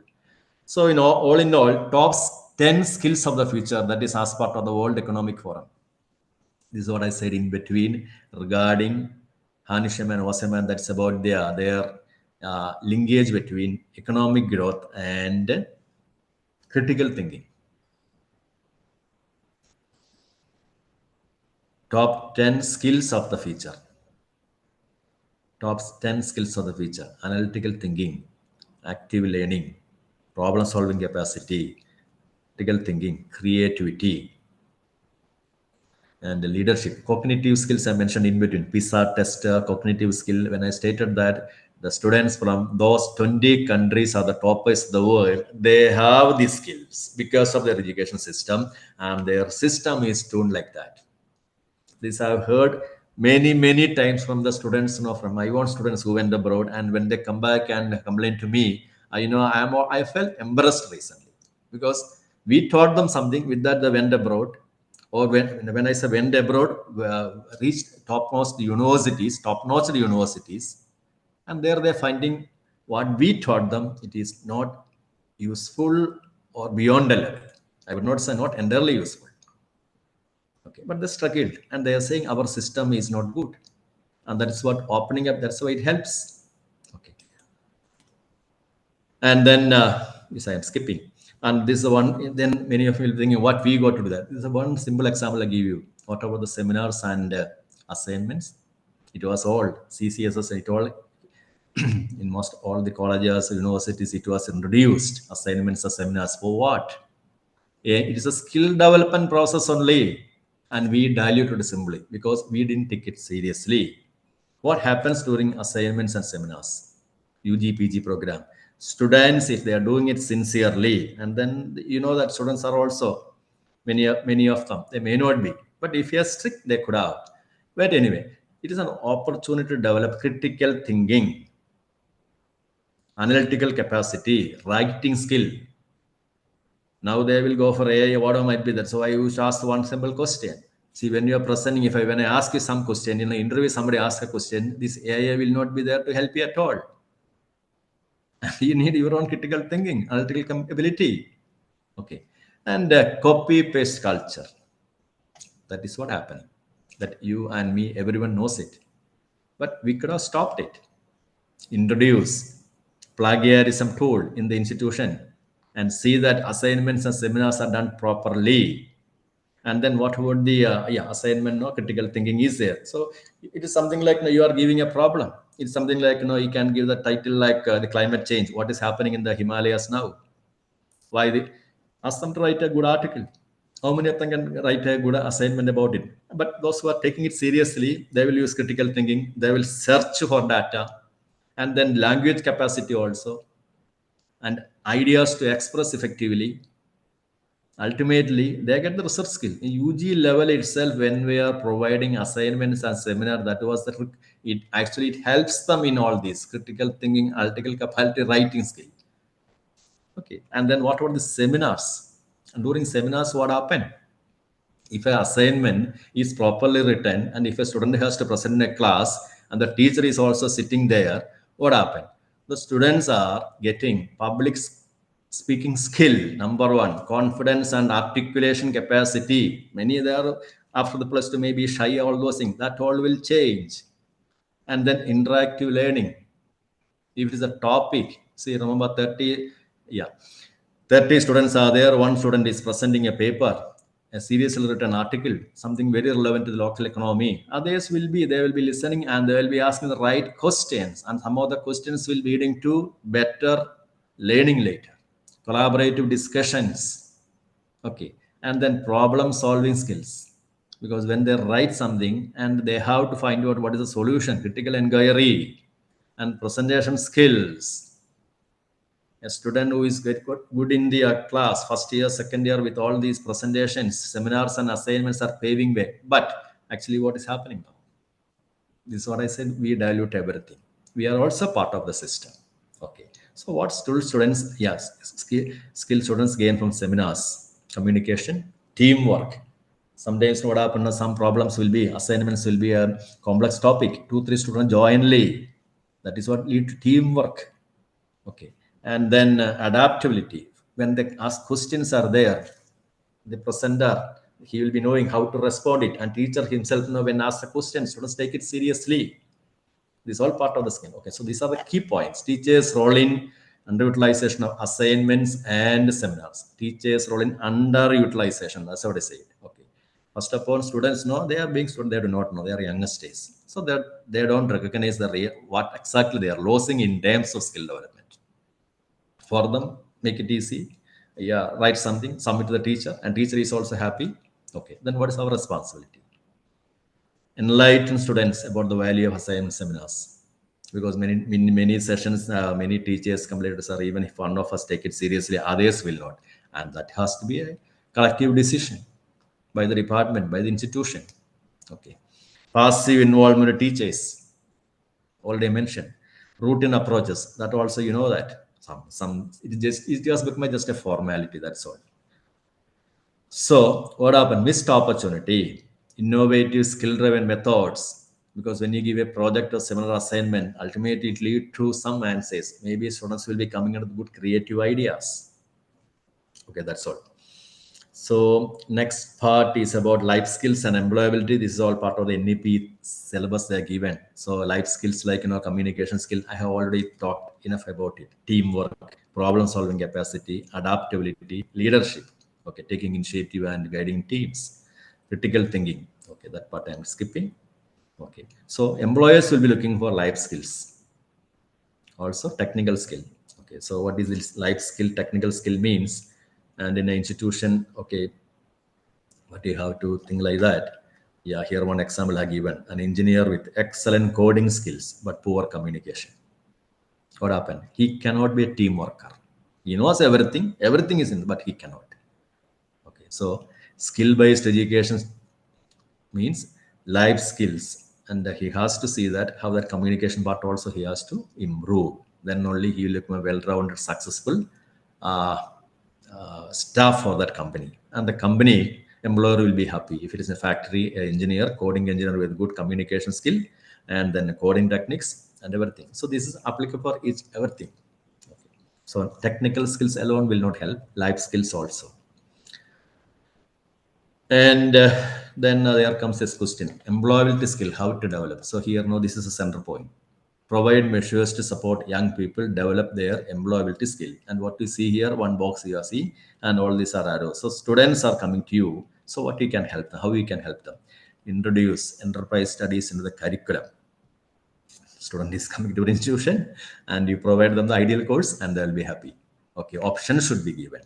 And now with the new policies and all, a lot of new courses has to be developed, how to be developed, and the students how to, teachers how to take it seriously. And then practical training work placements with employees to experience the world of work. Okay, so that it says that work placements with employees. And in the beginning I said about the apprenticeships opportunities with teachers, with their connections. If they are able to help the students, that will be because you know what kind of capacity one student has, and to where he has to be directed and all, the teacher knows, company may not be knowing.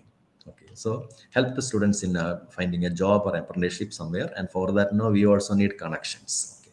The next one, job search, CV preparation, interview techniques, we can help them. Okay.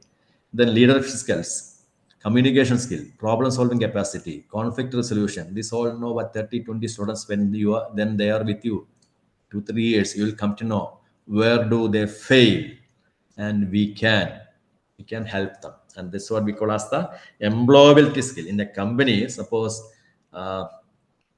when they have all these leadership skill, communication skill, problem solving skills, that is beneficial for the company, and such people will be going up.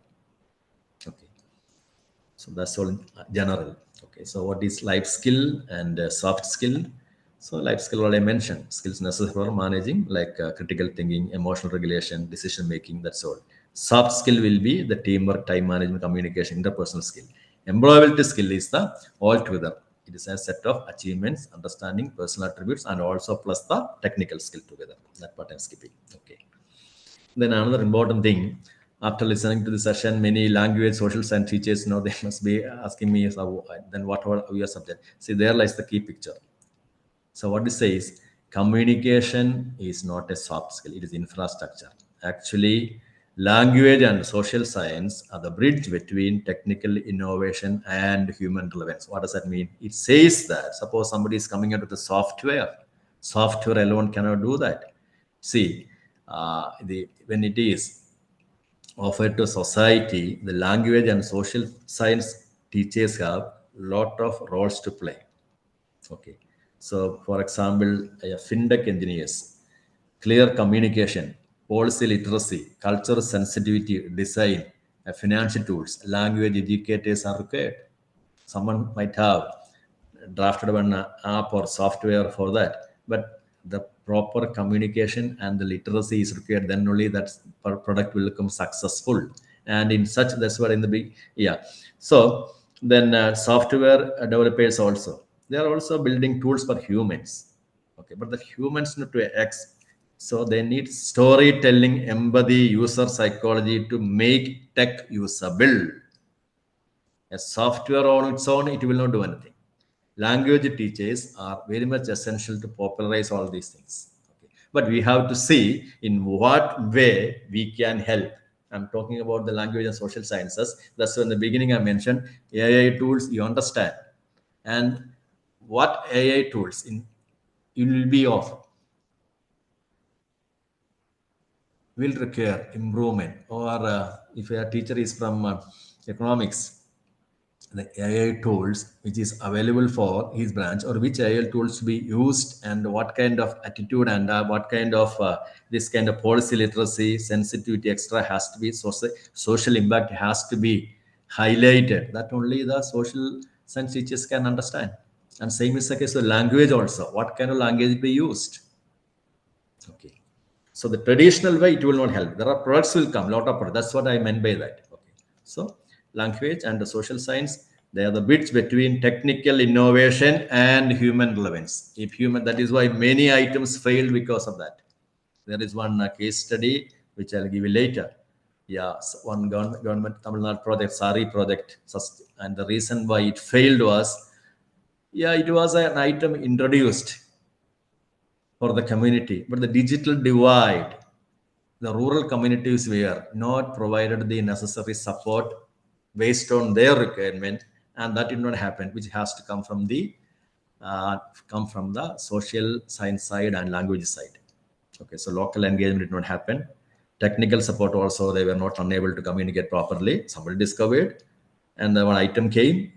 But yeah, this is about private telecenter operators. Okay, and it was a failure, and that is said to be one of the example for what may happen.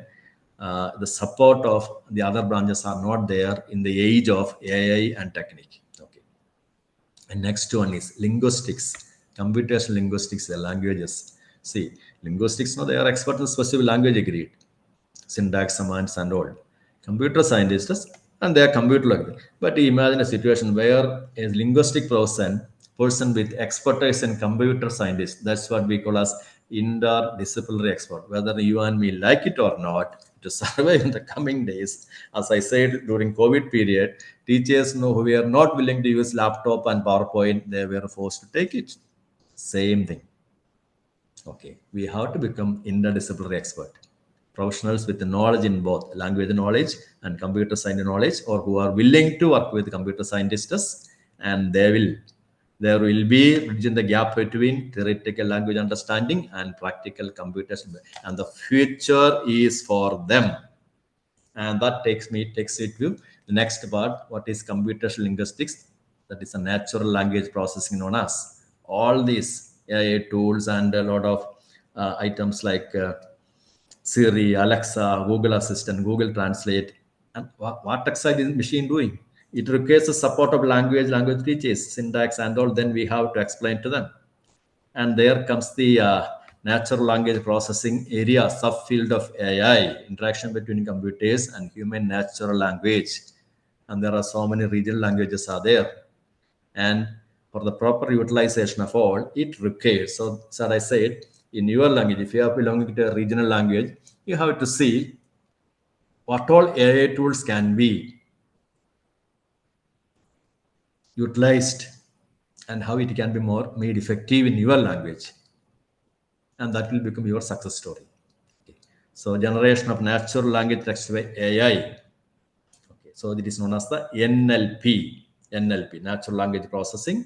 And there are very few institutes offering courses in India. That's what I understand. And then social media. No doubt about whether we teachers like it or not. We are all part of it. WhatsApp or social media, Facebook or X or what might be. They are all discourse analyze of social media and what languages we used. There are a lot of people who are going to come out in all these media forum. Politicians will be there, entertainment industry will be there. So what the kind of language we use in social media platform? Yeah, that is what we call as a discourse, language and discourse. That reflecting societal attitude, it has to come from the language part. Okay, so in your language, you see that how it can be, how people could come to your will be able to come to your language and make use of it and find out a way. And then power dynamics. So often I cite the case of Donald this Trump, the way he speaks and all. That's all. It's all actually language and power dynamics involved. So how to use the language and with the help of AI, exercise power and control in various contexts, politics, education, or media. They are all analyzed it, studied it, and based on that, the proper training they are coming. That's what we are seeing all these kind of shows being made by these politicians and all. Okay. Then sentiment analysis and literature. Natural language processing techniques to analyze sentiment in texts. Suppose a single author, if all his novels are the same sentiment, easily AI can. But yeah, beyond a level, AI cannot. You might have experienced many times when we give some material for translation, something to AI, they will make mistakes. And when we ask them, when we point out the mistake, the answer is always, I am a machine. I cannot think like you. So the emotion, sentiment analysis, that's only the language NLP can do. So this is what I want to highlight here. Computational linguistics, it has a lot of options, opportunities, skills are required in this field. In the coming days, there are all these languages, all the languages there. The language faculty, definitely they have to see how this can be used and it become useful for the social media, whatever might be the options available, and we have to, it become our responsibility to make our language successful with the use of AI media. That's what I would say. Okay. And then then the last part will be about national skill qualification framework. And beginning, someone was telling, I think your assistant director was telling it was already taken by somebody. But what might be that? What is this NSQF is about? It is all about, as per the 2023, there are 8 skill levels are given, 1 to 8 skill level. And when we say NSQF level 1, what does that mean? NSQF level 8, what does that mean? Okay, so NSQF level 8 means a person is with the PhD. Okay, so he is a master in the specific field and he can be a scientist or senior manager, researcher like that. Okay, a person with the level 1, NSQF level 1 means he has the knowledge, skills, and aptitude. Knowledge, skills, and aptitude to work in, he has only very basic level of knowledge and he can be employed as a helper or basic operator. But in India, as you and me and all know that all these are not applicable here. No, because of the unemployment, people are willing to do any job. So a PhD person will be ready to take the job of a level 1 person, and that's what happens. So because of that, no, when we don't take it much seriously, but it helps the companies. Companies know their. Am I audible? Okay. Companies know their care when somebody is coming to them, and they have level 1, level 2, level, all these categories are there. So to employ and level helper, and they will be saying that level 1 5th class is enough. What happens if a company employs somebody with a level 5 there? After, when given the opportunity, he will desert the company. So they will see that.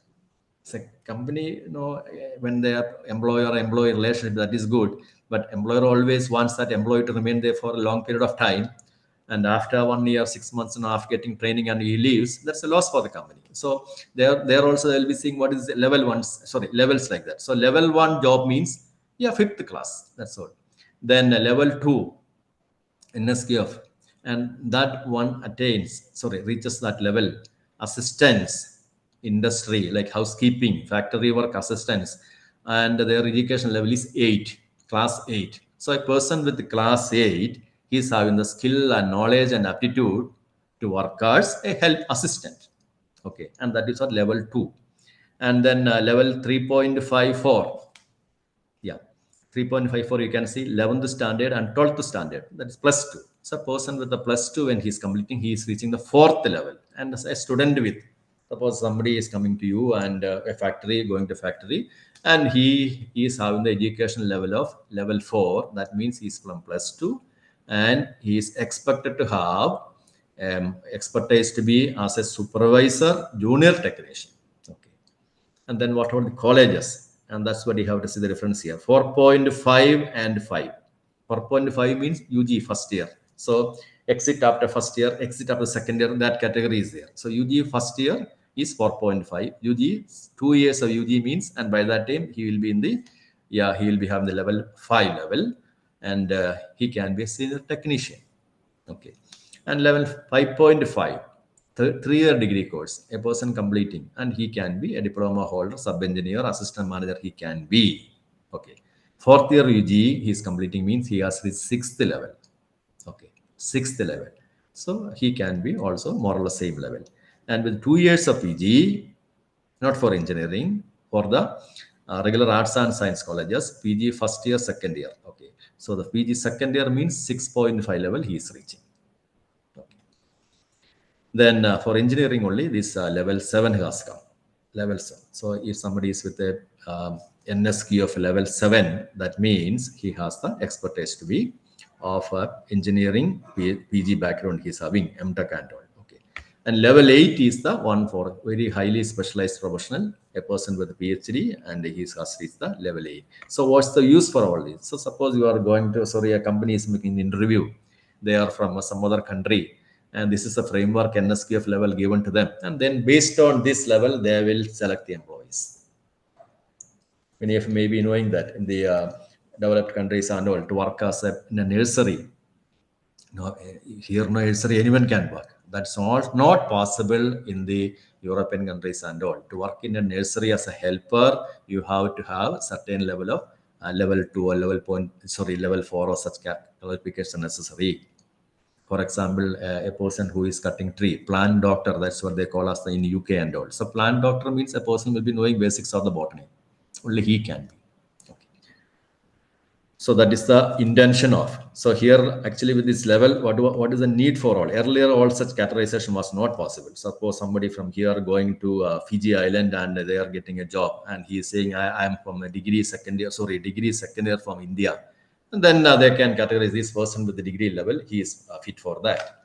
Or if fifth class, a person with fifth class is going to Fiji Island, and the company, they will say, and you can be employed as a helper or basic operator. So this categorization has become possible at the international level. Okay, so if you are going to Canada, USA, wherever might be that, this is all applicable. So these are the NSQ of levels, number 1. And details I'll share with you later. Okay.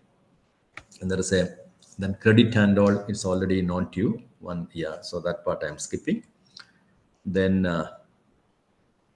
we go to National Skill Qualification Framework. Ultimately, actually, it's a amalgamation of all these things together. NSQF is the learning skills to meet job requirements. Credit, actually, common credit system. How many credit your course? 1 credit course, 2 credit course, 3 credit course. No, that's all. 4 credit course like that.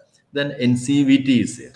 That is, if you are offering, your institute want to offer a vocational course, then we have to follow the guidelines of NCVT, National Council for Vocational Education Training, NCVT, regulatory body for managing, improving vocational education. Okay. It is something like a UGC, first year degree, second year degree, 3-year degree when we say, and then we have to follow the UGC policies. Now it is NEP, first year degree, second year degree. But when you are bringing in vocational education, this body, NCVT, is involved, and together we call it as the National Skills Qualification Framework, and this is a framework involving all these bodies. Okay. Then NEP, that part I'm skipping. Okay. So then the last part will be about the RPL, recognition of real learning. So I'll show you one example, and what you see in this image, there is a society here in Kerala. And what you see here, these are the people of that particular locality. They all belong to a certain community. Okay, and they are all experts in making use of all this sort of basket, as you see in here, or mats with sedge grass. It's a grass, Cora grass. So in each and every village, there will be a lot of people who are having the experience and expertise in making this kind of items. Okay, but that's what we call as traditionally maths or whatever might be that. That's all traditionally acquired knowledge. These knowledges, no, they have accumulated without any formal education. No school, no college, no university, non-formal education, online course, nothing at all. So this all comes under the category unplanned and informal education. And how they got it?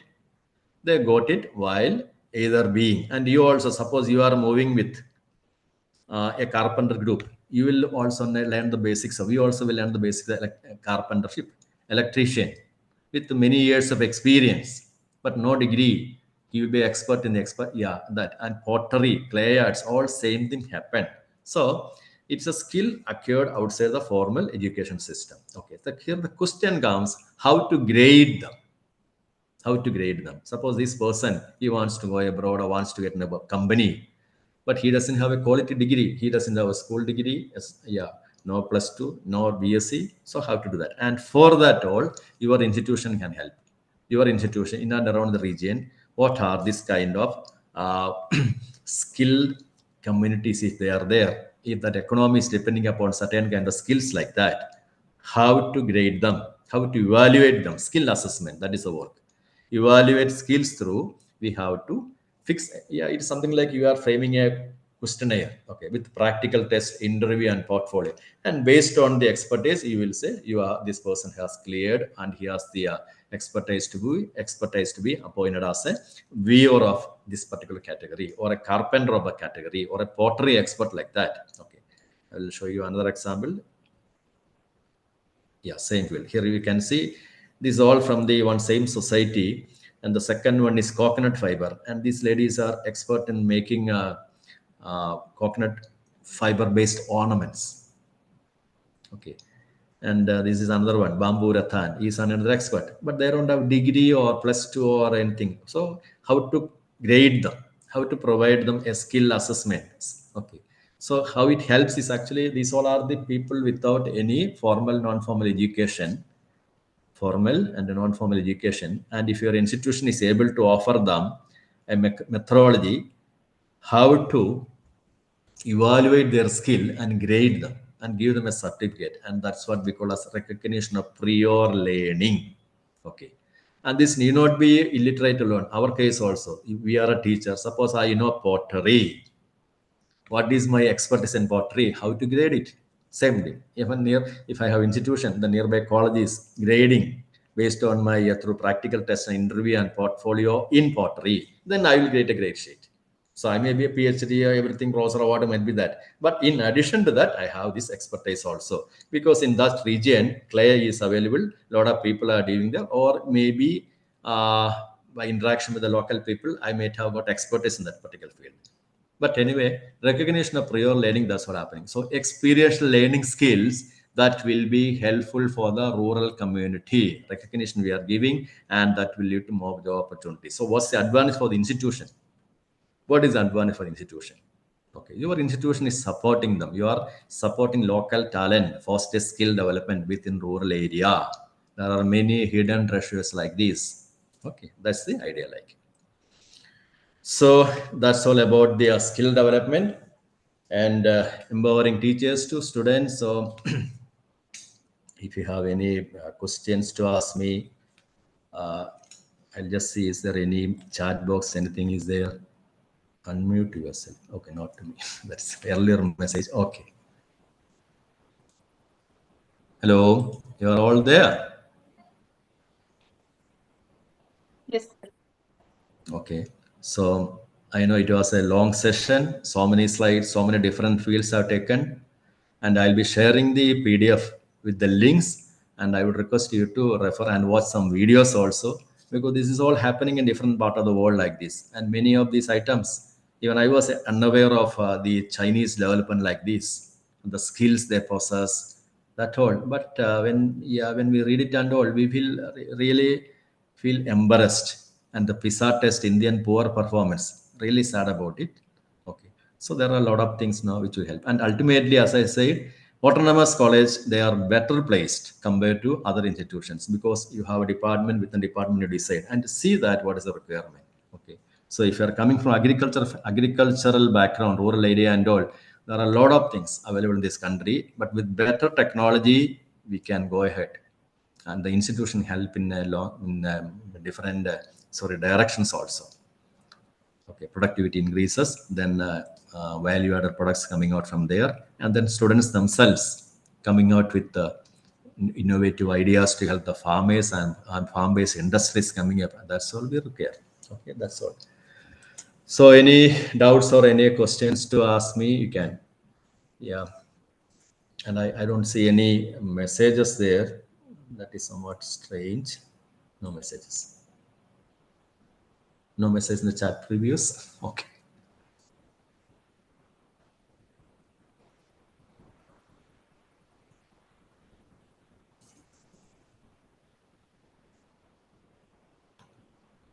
Nothing?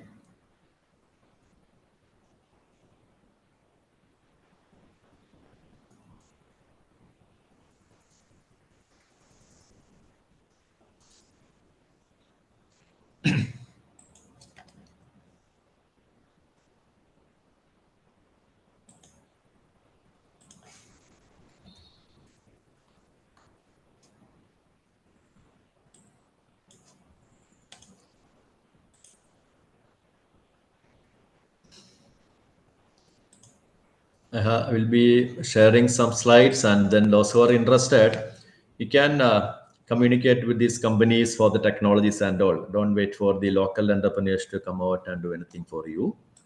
Okay. That's what the government of India also expecting from the institutions, like collaborative efforts that will foster good for the country to grow. And here, no, I was surprised about this turmeric thing. Like, no, I don't know why some trier is not there and somebody is coming with a trier, and that's what we call as all entrepreneurship ideas. Like, that's a requirement of the region. And this newspaper article, it's a very good same thing content from the newspaper article I have put up here.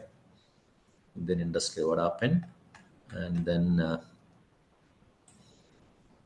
we started with the Rabindranath Tagore said, don't limit a child to your own learning. Another time, yes.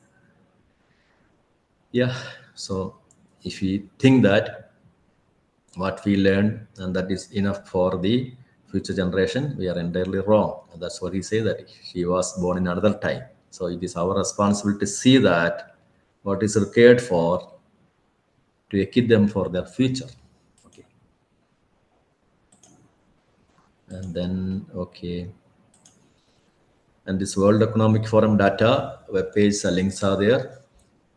If I would request you to enroll in their site and listen to them what exactly they are saying, what about the job requirements, what is the changing scenario globally.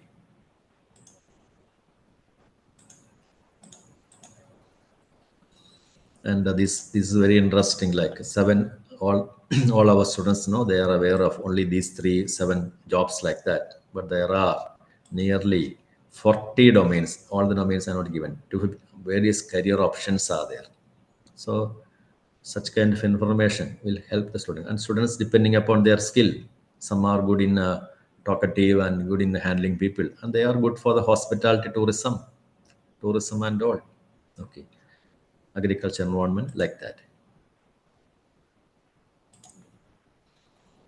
Then these sites you have to visit yourself, especially Skill India mission, and let your student know, let them visit the website and find out what are the courses useful for them, so that they also can join for some courses like that. Okay.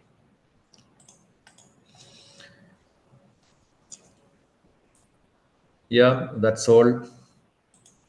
If no questions, nothing to do, no, then we will end here.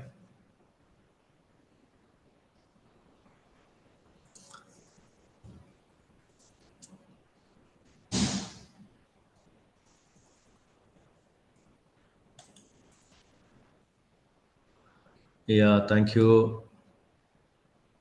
Okay. Kundal Bombilwar has responded. Okay. So thank you. Thank you to all of you for patiently listening to me for 2 sessions. And this is the last day of this program. So you have to, this is NEP is all about. It is not only implementing something which someone said. What we implemented, your institution, you decide, your region. I'm talking from Kerala, so my region, what are my region's requirements? And in your region, suppose you are from Rajasthan or from Maharashtra, based on the industry or agriculture requirements of the region, you find out that in what way you can come out with some innovative programs that will be leading to job opportunities and also for the betterment of the society. Because when we say job opportunities, no, ultimately that's what happened. Okay. And then all the courses, know what I said about AI, robotics, and all. The future is going to be like this only.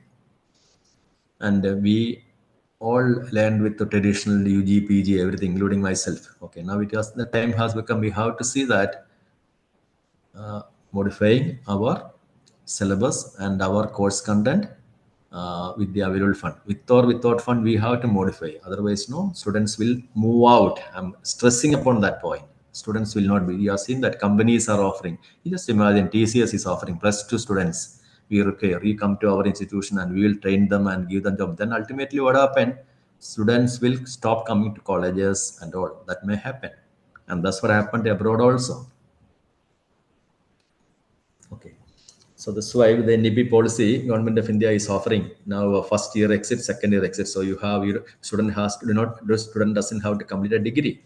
They can leave the course 1 semester, 2 semester if he feels he's getting the sufficient expertise first year and second year and getting a job. Let them he can leave and later he can come back also. And that is another trend in European countries, like 2 to 3 years after working in a bank or some industry, students will come back for the third semester, fourth semester, like that. And that option is also given, supposed to be provided, but it varies from state to state. So thank you very much. And thanks for all your messages. And I will provide the PDF to the coordinator and collect from him, because today is the last day. So by today or tomorrow itself, I will share with it, and he can kindly refer the book, and let us hope for the hope for the best for our country. Because when I read about all about China and all, yeah, we got to do a lot. Okay. But we have a lot of freedom, and that freedom, whereas in that country they have there are strict rules. That's what somebody is. Yeah, I listened to some video where they're saying 3 continuously a single party rule, and there are options. There's very strict regulations are there. Our case is different. Okay, so thank you very much. Bye bye. Thank you so much, sir, Yeah, for thank you. delivering a long session of 3 hours continuously on the same topic, sir. It was very effective and definitely a new one to us. Thank you on behalf of SGBAU and Gawande College, Umarkhed, for being with us today, sir. Okay, thank you. Bye bye. Thank you.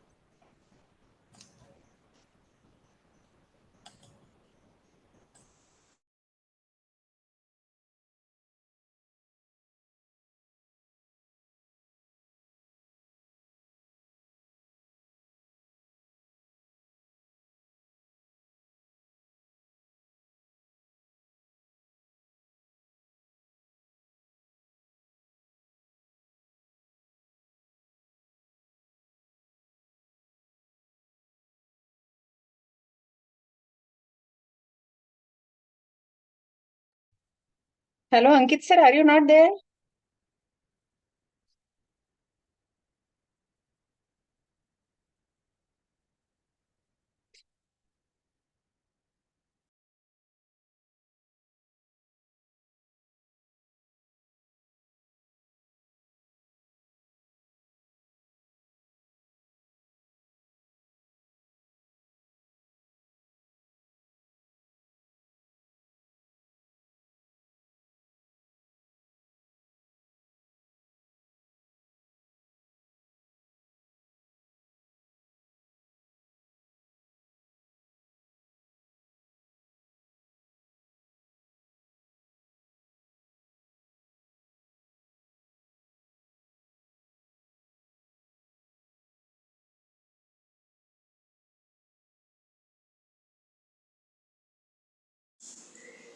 So participants, I think session is over. Sir with us.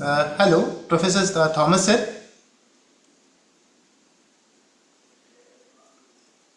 Professor Thomas sir, shall we conclude if you could permit?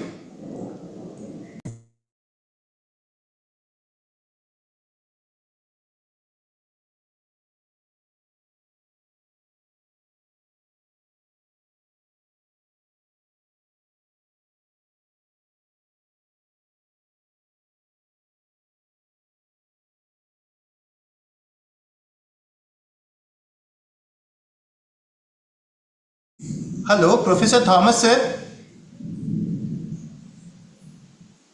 Participant, are you able to listen me? Yes, sir. I Yes, think sir. yes. I think if the session is over, I think the session is already over.